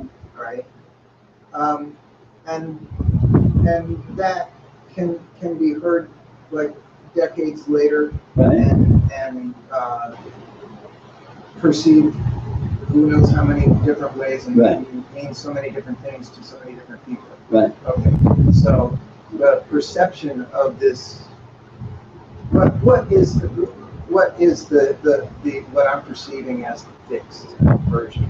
Well, what is it? It's a subtle question. It's not as simple as it might seem, because what you perceive as the fixed version, only exists when it's being experienced by a listener. In the case of a piece of recorded music, and when it's being experienced by a listener, it only exists as the listener's experience, which will always be unique. You can listen to the same song over and over and over, and in actual fact, your experience of hearing it every time, in every instant of every time, will be different because of the whole gestalt of the whole experience and the way you're perceiving it and what you're noticing and what you're distracting, it's the whole schmear. So it becomes a very interesting question, and yet the same song can certainly be played over and over. You can put on a record and hear a song that was recorded in the 50s or the 40s, and it'll play back pretty much the same as it always has. And yet, all of that is an abstraction because it only exists when it exists in your experience. And each time that it exists in your experience, it only exists then in the way that it does then. So it's all very weird. It's all very subtle. Is that some sort of a manifestation of the notion that everything that is happening in this moment is actually happening in eternity? That the fact that we can metabolize something that we grabbed out of thin air, and that moment that we played into the recording,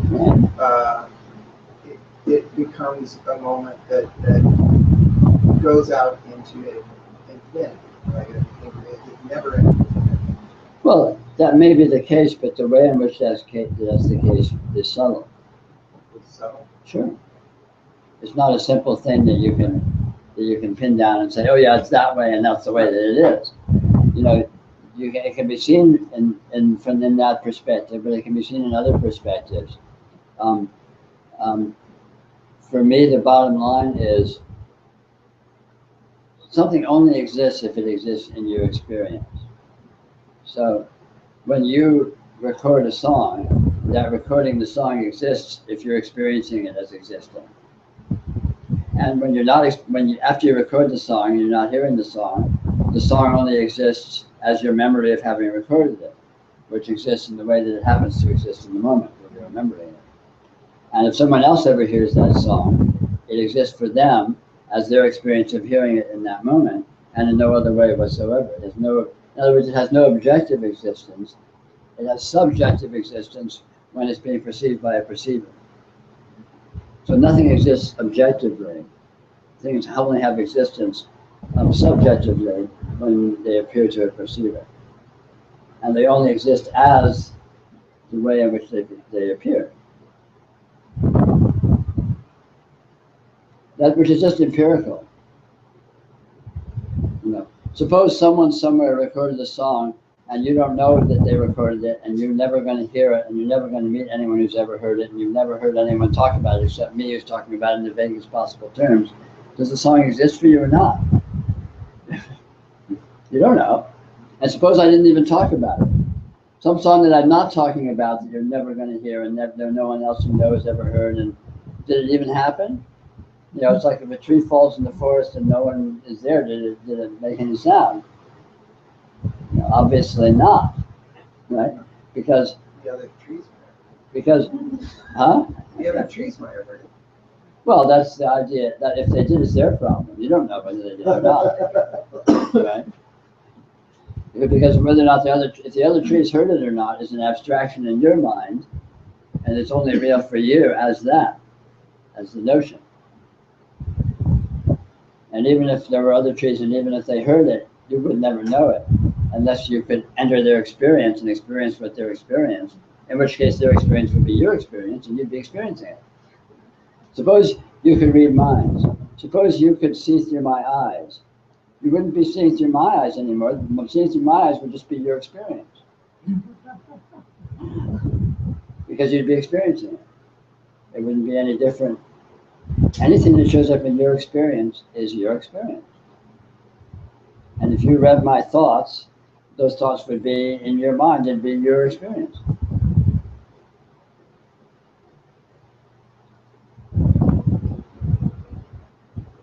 Try and put it this way. Try and find something outside your experience. Where are you going to look?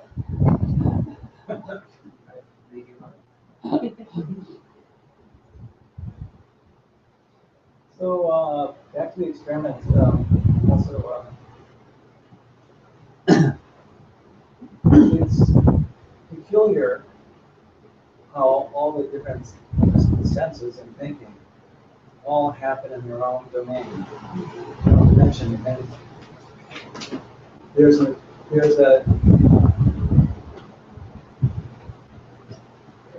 tendency to want to find some sort of unifying thing that it all goes forward in time, and like some identity or something that they all built around. But unfortunately, they all, like you were pointing out, they all kind of have their own frequency, their own. It's almost like it's like when you're driving in the freeway and the lines in the road are going, friends going, and then the trees are going, and then things further away going, and then the sun's not moving at all. And just the relative movements. I mean, if you think about it, you can't wrap your mind around it. They all exist, all going at the same time. Or like it's like a train going along, and there's a bunch of cars that all have different things in them, but all the cars and train are going at different speeds. I mean, Yeah. It doesn't work out. No. Parallax implies the concept of distance. Distance is just a concept. All you know is that something seems, my hand seems bigger this way and it seems smaller that way. Right. So we imagine space in order to explain that. But space is just a theory. The actuality is that hands are sometimes big and sometimes small. Mhm. And hands sometimes move faster and slower. Depending on, when we divide theories, the ones that's moving faster are closer. But that's just an abstraction. The only actuality is the speed of change. It's just, I'm not sure exactly what I'm asking. Maybe I'm. Are you ever sure what you're asking? No, I'm not. I think it's just all unresolvable that these things are moving, these things are happening all at the same time, and they really. I mean, I think it's an illusion. I think that's a unified thing. But and yet it's not unified because it's all synchronous in the way that it is. Yeah. And what that is also very slippery. So what is this present moment? That the unifying principle, if anything, is arguably, let's say, I'm claiming anyway, or putting this on the table for exploration, the unifying principle is synchronicity, that everything that happens in the present moment happens in the present moment. And everything that happens in the present moment. So that's kind of it's a unifying principle, and we actually make a big deal out of that. You see my lips moving and you hear sound and they sort of coincide. And if you're farther away from me, you see my lips moving and then you hear the sound, which generates abstract theories of the velocity of light versus the velocity of sound. But nonetheless, that still is a kind of a synchronicity. Even being out of sync, it reflects synchronicity. And so synchronicity is an aspect of a unifying principle. But exactly trying to pin down exactly what it is and how that works is elusive. It's very weird. But that's the ultimate question. Trying to pin down exactly how anything works or the way anything is ultimately leaves you with a question mark. And that's weird. The common sense knee-jerk notion is the closer you look at something, the more you look into something, the more you should be able to pin it down, right? Like you study the hell out of something and then you're going to know more about it.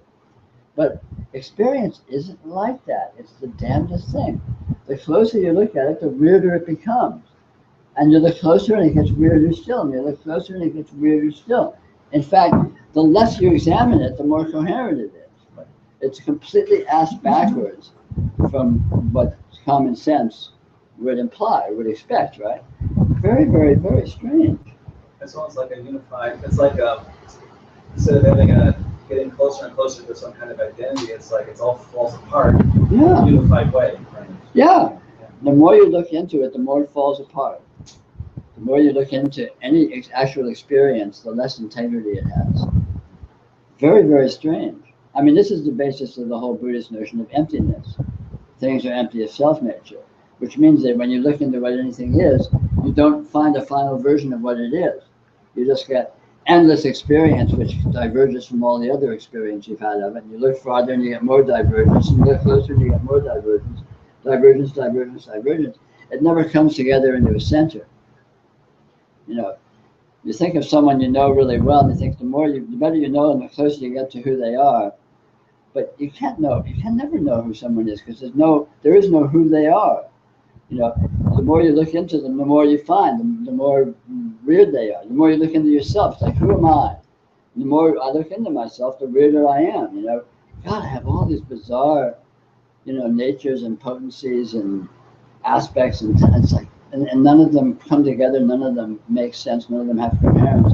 If I don't look, it's just, okay, yeah, I'm Peter Brown, and that's that. And very simple. And this is the whole mechanism of this yoga, is looking more closely, because experience is like that. If you don't look closely, it's very easy to assume things are very simple and obvious and stable. You don't look too closely, and we're sitting in the room, and there's a bunch of people sitting here, and we're having this endless talk, and it's getting kind of long-winded and blah blah blah. So that's the simple version. But then you start looking very closely into what exactly are these shapes, what exactly are these colors, what exactly are these sounds, what are these notions, what is this experience, and all of a sudden, all of that simplicity opens up into a lot of complexity, and that is neither this nor that, but it's just more invitation to look even closer, and you look closer into that, and that opens up into more complexity. So you find the very strange condition that the more you look, the less together it is, and the less closely you look, the more coherent it seems to be. So, which is why, simple-minded people that don't really exercise their intelligence, can live in a very solid, concrete, obvious, coherent world. And people that exercise their intelligence and inquiry a little more live in a world of complexities and ambiguities. Because that's what you find experientially. It's just inherent in the nature of experience that when you look more closely into it, you discover these multiple dimensions and multiple aspects that aren't particularly coherent, that don't particularly fit together very well, and so you discover there's a great deal of strangeness, a great deal of non-linearity. But that's how it is, and it's unfailingly the case. I invite you to prove that to yourself. Just look at, that's the whole nature of this, the whole practice of this yoga, is look at your experience more closely, and you will discover it's not what you're used to thinking it is. Whatever you're used to thinking it is, however subtle an understanding or idea you have of it, look at your experience closer still, and you'll discover you were wrong.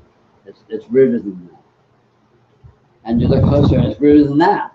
And you look even closer, and it's weirder than that. And you never get to the bottom of the weirdness. I mean, how weird is that? It's weirdness all the way down, and it never stops being weirdness. So, you ask the question, what's going on here? And the answer just gets weirder and weirder and weirder the more precise you get. Okay, so earlier you said that Stan is like close to the finish line, but just now you described it as it's like it's a never-ending path. And that is the finish line. The finish line is that there is no finish line. But that there is no finish line is discoverable, is a certainty, is the objective condition. And discovering that there is no end is the end.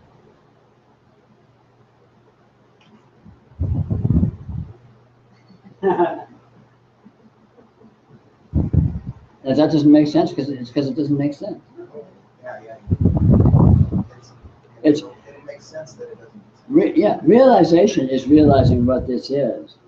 And what this is not anything in particular. But it's not anything particular in a vague sense. It's not anything particular in a very specific sense. It's precisely nothing in particular. It really is nothing in particular. And since it really is that, it's discoverable that it is that. And when you discover it's nothing in particular, you still don't know what it is, but you know that it is that. As opposed to having the theory that it might be that, or having the theory that it might be something but you're not sure. So realization is simply realizing what this is. It's like when discovering it, it's like going lucid in a dream. When you go lucid in a dream, you know the dream is a dream, which means it's not anything. Or that you have control. Well, you may or may not have control. My experience of lucidity in dreams is subtle. It's ambiguous. There may appear to be degrees of control, and there appears to be degrees of control in this actuality too. But you know, it's not necessarily comprehensive.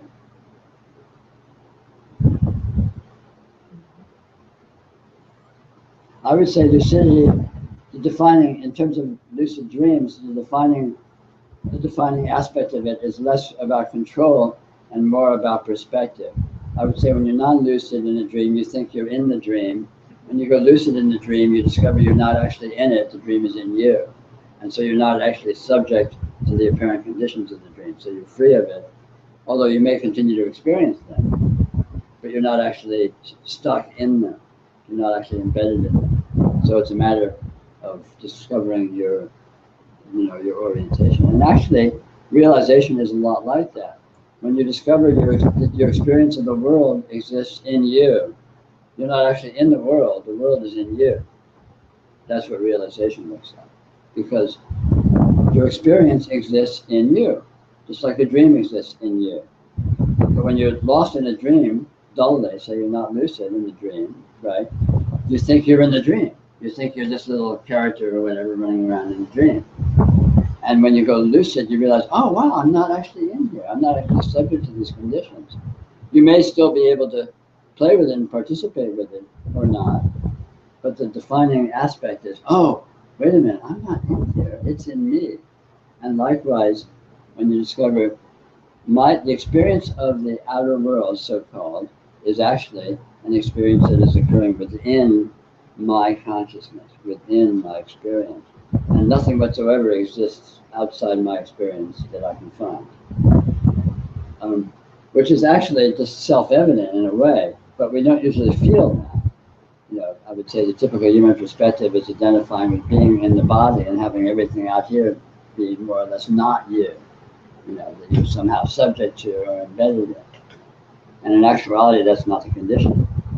And seeing that not just as an abstraction, but feeling it is what realization consists of. And it's nothing other than realizing the actual perspective. You know, realization and enlightenment is turned into this big, boogeyman glorification thing in capital letters and all that. But it's really just a simple matter of perspective, a simple matter of orientation. Although, as we talked about earlier, it's relatively rare, apparently, in modern times, mainly because there's such a heavy-handed social indoctrination and semantic indoctrination into consensus reality.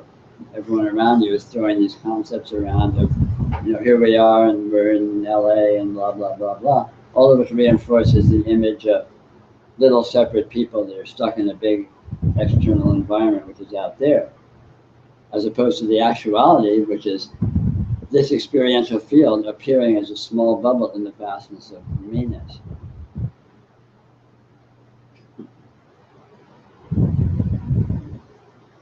From one perspective, if you say, okay, and it's true, we only have our own experience, our own perception. So I have my bubble of perception, and you have your bubble of perception. Doesn't that imply separateness? Well, in mind, theoretically, But in practical terms, that's not the case, because in practical terms, you don't know that I have my bubble of perception. You can hold that as an abstraction. Like, I can allow that you may exist as an independent entity, and you may have your own bubble of perception. But in actuality, for me, that's just an abstraction. That's a possibility. And it may be the case. I'm not saying it's not true, but I can't know that it's true, so it's not an actuality for me. And likewise, I would assume the same would be true for you. So you can hypothesize that I have an actual bubble of perception like yours, if you have one. But you can't know unless you could experience from within my bubble of perception psychically or something. And if you did, you wouldn't know you were, because then that would be your bubble of perception. So it's the both and neither nor. Yeah, I mean, it collapses, you know. It all turns out to be a logical conundrum that's just a non-issue in practice. In practice, there's my experience alone, and that's just self-evident, self-verifying fact. And there's no theory involved. You can use as much theory as maybe other people exist, maybe they don't, and that's all great. And philosophers can debate that all they want, but it has nothing to do with any practicality. Because in practice, I don't have access to anything other than my experience. So as far as I'm aware, that's my sole reality. Very simple. Which again, it's not negating your experience. Maybe every quark is an entire universe that experiences an entire universe from its perspective. You know, but so what? Again, that's just how many angels can dance on the head of a pin. It's all abstractions. You know, but the pragmatic fact is the concrete presence of an experiential field, which is this one. Which, you know, from my point of view, I call my experiential field.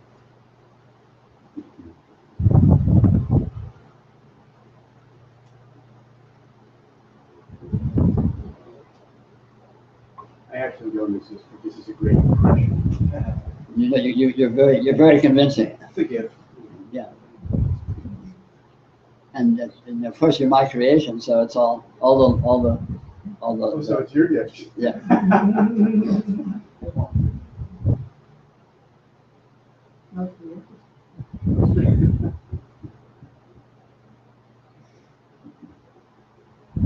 But you can't know, but you don't need to know, because it ultimately it's a moot point. Because in practice, the important thing is to discover, engage with reality and discover.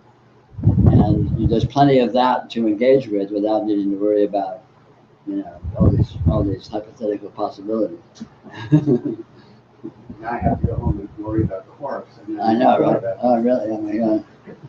Saying a statement like everything is within the bubble of my experience is actually a pretty broad stroke also. Pretty what? Broad stroke. Sure, it's broad. I mean, even that falls apart because of, you know, with your experiment, I think. I mean, it's... What do you mean? Well, it all happens within experience. Right. But experience is so, it's kind of, it's what you're striking is. Oh, yeah. Oh, saying it's all happens within your experience isn't saying anything. Okay. It's just a given for the unresolvable infinity of mystery. Having said that, you haven't said anything. You haven't established anything. And yet it's a powerful statement in the sense that it eliminates contrary points of view that are less true, that are less useful. I mean, you can suppose everyone else exists, but that gives you a hell of a conundrum. It's a problem, you know. But when you suppose, well, my experience alone exists, all of a sudden you have a relatively manageable problem, except for you. So, okay, so my experience alone exists. Well, that's I can work with that because it's accessible, it's available. If your experience too exists too, it's like, what do I do with that? I mean, that's just, you know, this dizzying. But, you know, it's like if the sun is the center of the solar system, it's very simple to look at the motions of the planets. If the moon is the center of the solar system, all of a sudden trying to explain the way the planets work is like dizzying, and the mathematics will drive you nuts. But you say all of a sudden, oh, the sun is, so it's like, okay, gee, if my experience is the center of reality, and reality stops at the edge of my experience, to the extent it has an edge, all of a sudden that's a very simple It's a very simple array. It's a simple arrangement to engage with, to focus on. And it's very pragmatic because in actuality, I can't engage with anything other than my experience anyway. So it's just, so whether or not it's literally and finally true is a moot point. But it's a very practical, strategic stance. Because, okay, here's my experience. You know, can I know for certain I'm not dreaming all of this? No. Okay, so interesting. So right away, that puts a perspective on things. And all of a sudden, okay, so cool. So I can be with this in those terms. And that gives me a good working relationship with things.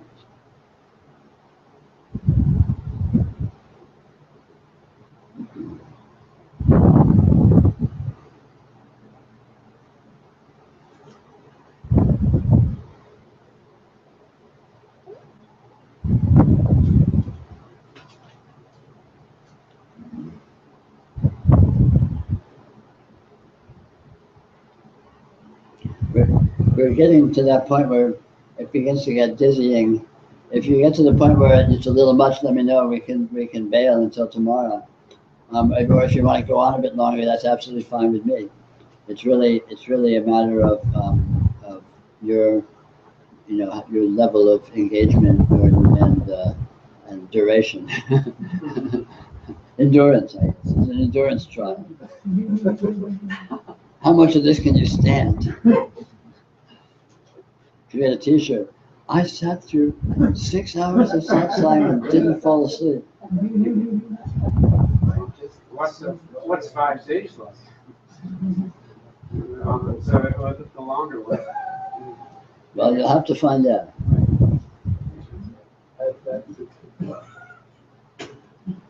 What drives you to come speak to us assuming bubbles of perception? I can't say. It's a mystery.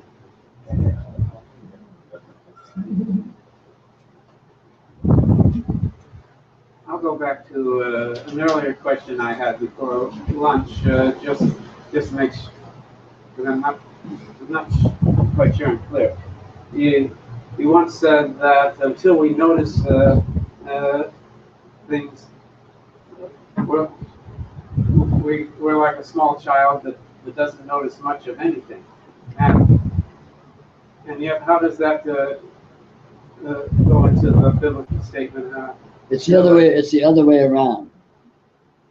A small child notices everything because because a small child isn't qualifying things, isn't qualifying their knowledge by categorizing it and naming it. They aren't partializing it. So there's an inclusiveness. There's a global nature to naive experience that is inclusive. Oh, well, then there must be a misprint in what I read from the. You put something of a small child who doesn't notice much of anything. That must be a misprint. I don't know. I can't say. Okay, yeah, because I go along with what you say. The child it doesn't is not it's a partiality. Exactly. Naive experience is uncensored because it's unqualified, and since it's unqualified, it's global. So one can imagine that a newborn experiences the full field of their experience without qualification because they have no resources to qualify it. It's just this that is here. There's no me, there's no world, there's no others, there's no self, there's none of those qualities. It's just this blank. Which in actual fact, experience continues to be that. Even with all of our skill at qualifying and our sophistication of our mentality and all of that, the raw experience never went anywhere. We're still experiencing the whole experiential field all the time. So that basic primal mode of naive experience that a small child maybe have as a natural condition, it still is the bottom stratum of our experience, even though we overlay it with all of these sophisticated mentalities and qualifications and semantic, namings of things and narrations and so on. But that doesn't negate the raw experience, of course. With some of the spiritual teachers, in their teaching, they would emphasize on there's no self. See, there's no self. But in your teaching, you seldomly emphasize on that. It's not important. It's not important. There's no self or is a self any more than there's no anything else or is anything else. In other words, selfness or not is not a particularly important principle. Actuality is the important principle. And whether actuality is a self or not is philosophy. Who cares? Is this actual? Yes. Is it here? Yes. Is it a self or not? I don't know. Who cares? Doesn't matter. The important point is to recognize the actuality as the way it is. And it doesn't matter whether it's a self. It doesn't matter, all of that stuff is, who cares? But there's no self. It's certainly felt. There's no separate self, but there's no separate anything. Because anything that is separated is an abstraction out of the field, but it doesn't actually lift it out of the field. I can say you exist as a separate human being, and I see you in my visual field, but I can't take you and lift you out and have my visual field be here and have you be over here. When you're in my visual field, the whole visual field is also there, it comes with. And if you're not in the visual field, then the whole visual field's gone. I can't remove you. You're not a separate thing. The whole field comes with you. So if you exist, you're embedded in this, and therefore this is you as well. Okay, be more precise. Some teacher would emphasize on seeing there's no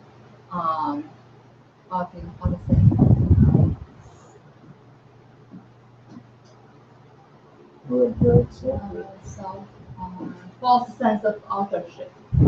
It is felt there's an author here, and I'm doing this, my decision or my involvement, or should or should not. So the teacher would build on based upon that, eliminate false sense of authorship. So but that's arbitrary too, because whatever is doing this, if anything, is what I actually am anyway. So if there is anything doing anything, then I'm doing it. I mean, that's whether or not there is anything doing things or not is an open question, and ultimately that's not resolvable. For example, let's suppose I get hungry and I go in search of food. I can say, am I doing that? No, hunger just appeared. But why did the hunger just appear? Where did it come from? What was doing the hunger? Well, my biology was doing it. Okay, what was doing my biology? My nature. Okay, good. What was doing my nature? The laws of physics and history. Okay, cool. What was doing the laws of physics and history? And ultimately you get down to what's doing the Big Bang. And damned if I know, but if it happened, if this is really happening, in a certain sense, there is a doing, and whatever is doing that doing is ultimately what I am, because I can't find a separate me anywhere. So if there is a me, it is this, and if this is doing anything, then I'm doing it, and that's not just sophistry. In other words, that's not just argument.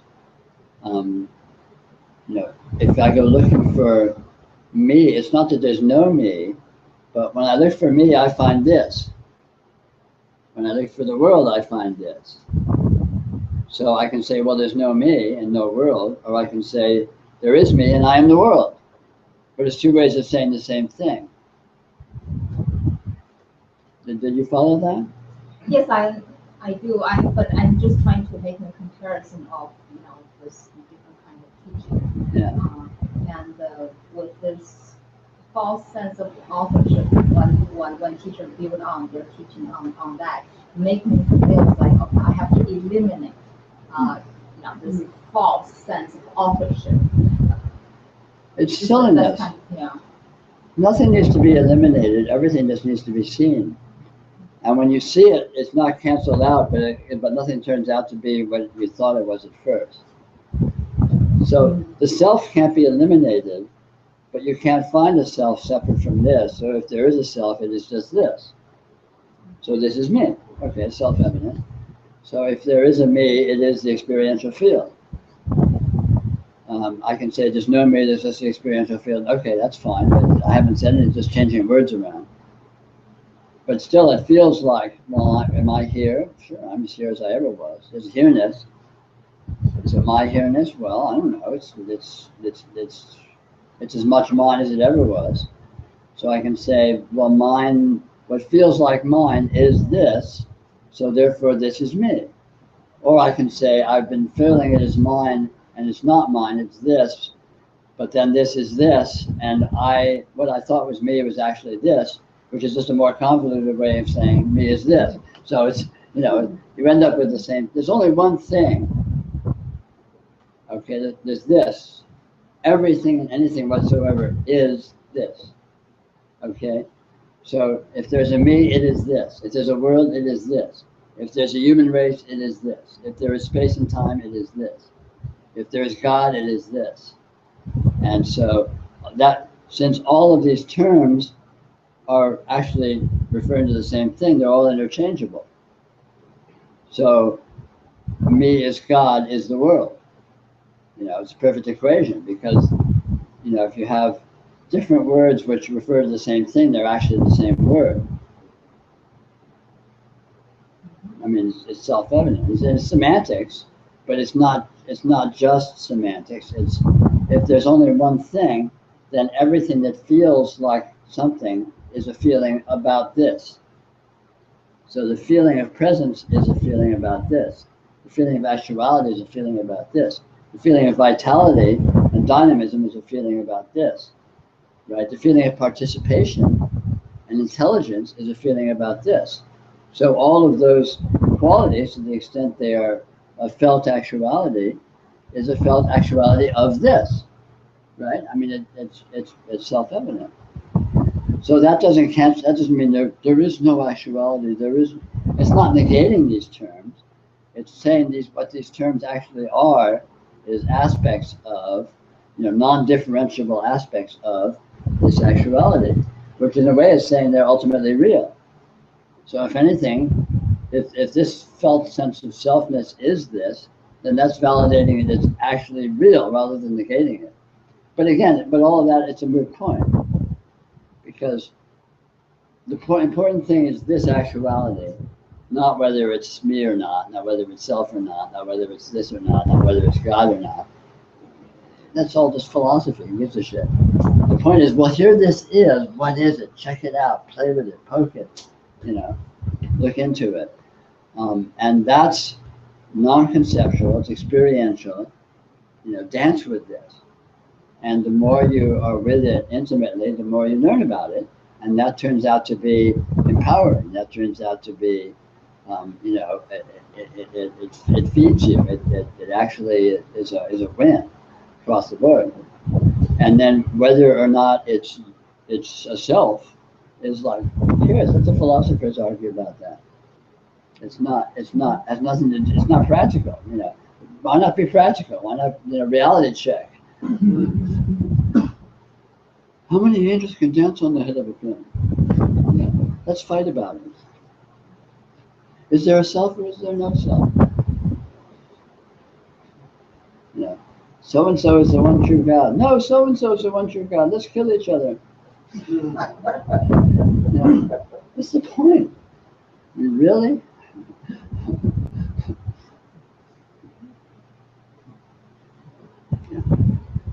We're on the subject of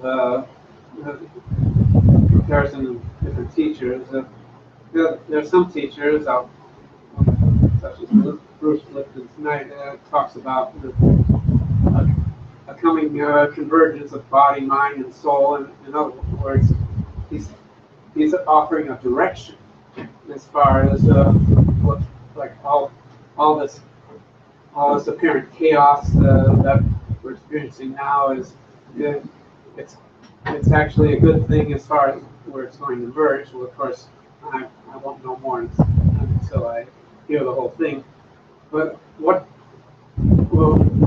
is that just one school's projection as far as how everything's going to become? Body, mind, and soul have always been converged. They're totally converged. Yes. They can't be not converged. Mhm. So I'm not sure what that's referring to. In terms of what that manifestation looks like, all bets are off. Can it look like some grand utopia? Maybe. Can it look like chaos and the downfall of civilization? Maybe. Mhm. We'll find out. I guess some teachers like to plant a picture of hope, a picture of optimism. Hope is an engaging with fantasy, and I don't recommend that because it's not empowering. The greatest empowerment comes from engaging with actuality, and nothing. And fantasy doesn't add to actuality. If anything, it takes away from it.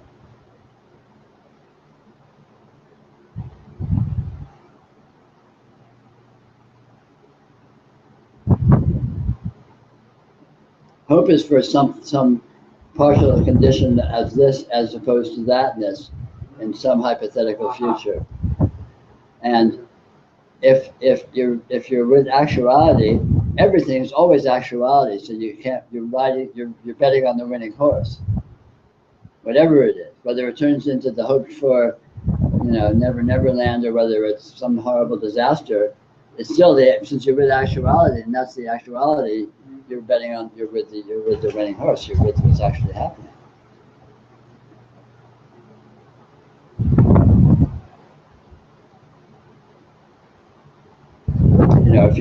If you're hoping for the second coming, it may or may not occur.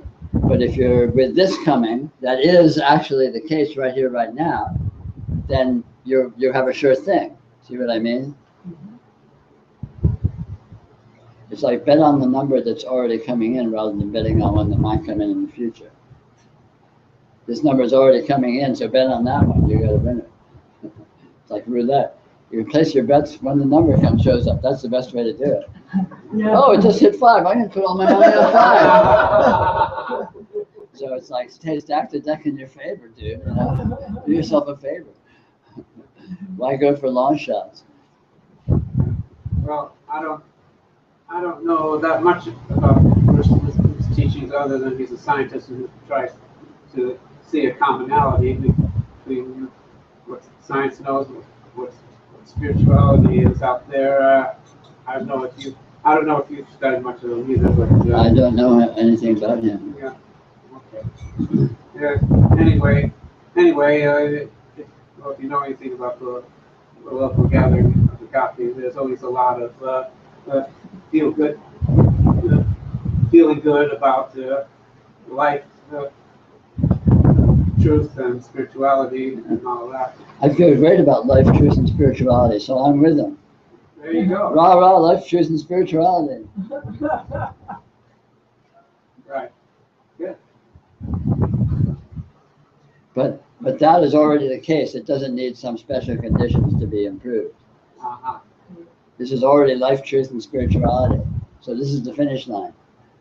It's not dependent upon it's becoming something special and precious in the future that's going to be better than this.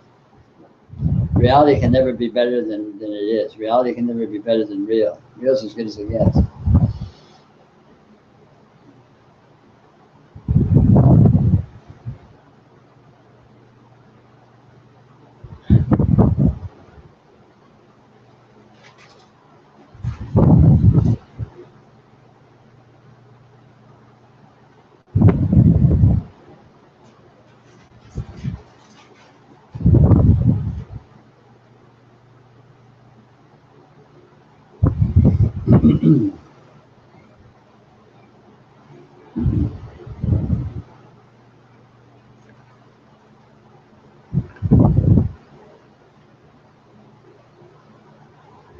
Reality is never better than when it gets. That would go along with you say enlightenment is a done deal. Yeah. Doesn't get any better. When you see what this is, and that is enlightenment, and this already is what it is, and you can see that anytime you want, and if it changes, it's not going to be a better enlightenment. If all of a sudden all war ceases and the 1% gave all their money to the poor and everything was you know, hunky-dory and everyone's out in the streets kissing each other and making love or whatever. Like, if that happens, cool. But it still won't be any better. Won't be any more real. And personally, I'm not holding my breath. But hey, what do I know?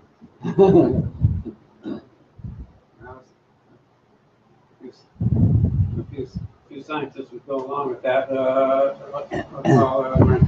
in a new phase of extinction. We're looking over natural history. There were phases of extinction. Yeah, of course. You know, one biosphere's extinction is another biosphere's birth. Always.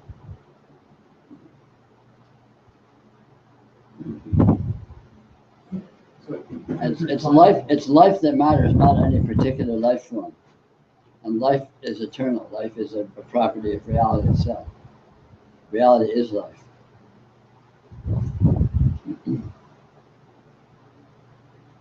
So life forms come and go, but life is always wins. Because reality always wins.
Why don't we knock off? I feel really good about today. Personally, I feel like we really covered a lot of ground, and you all have followed right along with the wackiness, which is quite an achievement. Not everyone could stick with this craziness. So anyway. It's been a really good day as far as you can see, as far as I'm concerned. I hope you've enjoyed it. And I will be here at 10 tomorrow to do more of the same, but completely different. Entirely new events will happen tomorrow, unpredictably, surprisingly, entertainingly, stimulatingly. And I have a plane, but I don't necessarily have to leave early. So we'll go the distance. When usually in these days we reach a certain point where people are just getting toasted, and it becomes clear that we may as well just let go, because you sort of get to a point where you're either dozing off or numb or dizzy or whatever. And so so we go as long as we want tomorrow. But my plane isn't until later, so it's not an issue at all. Thank you. Yes, thank you for everything. Thank you all for coming.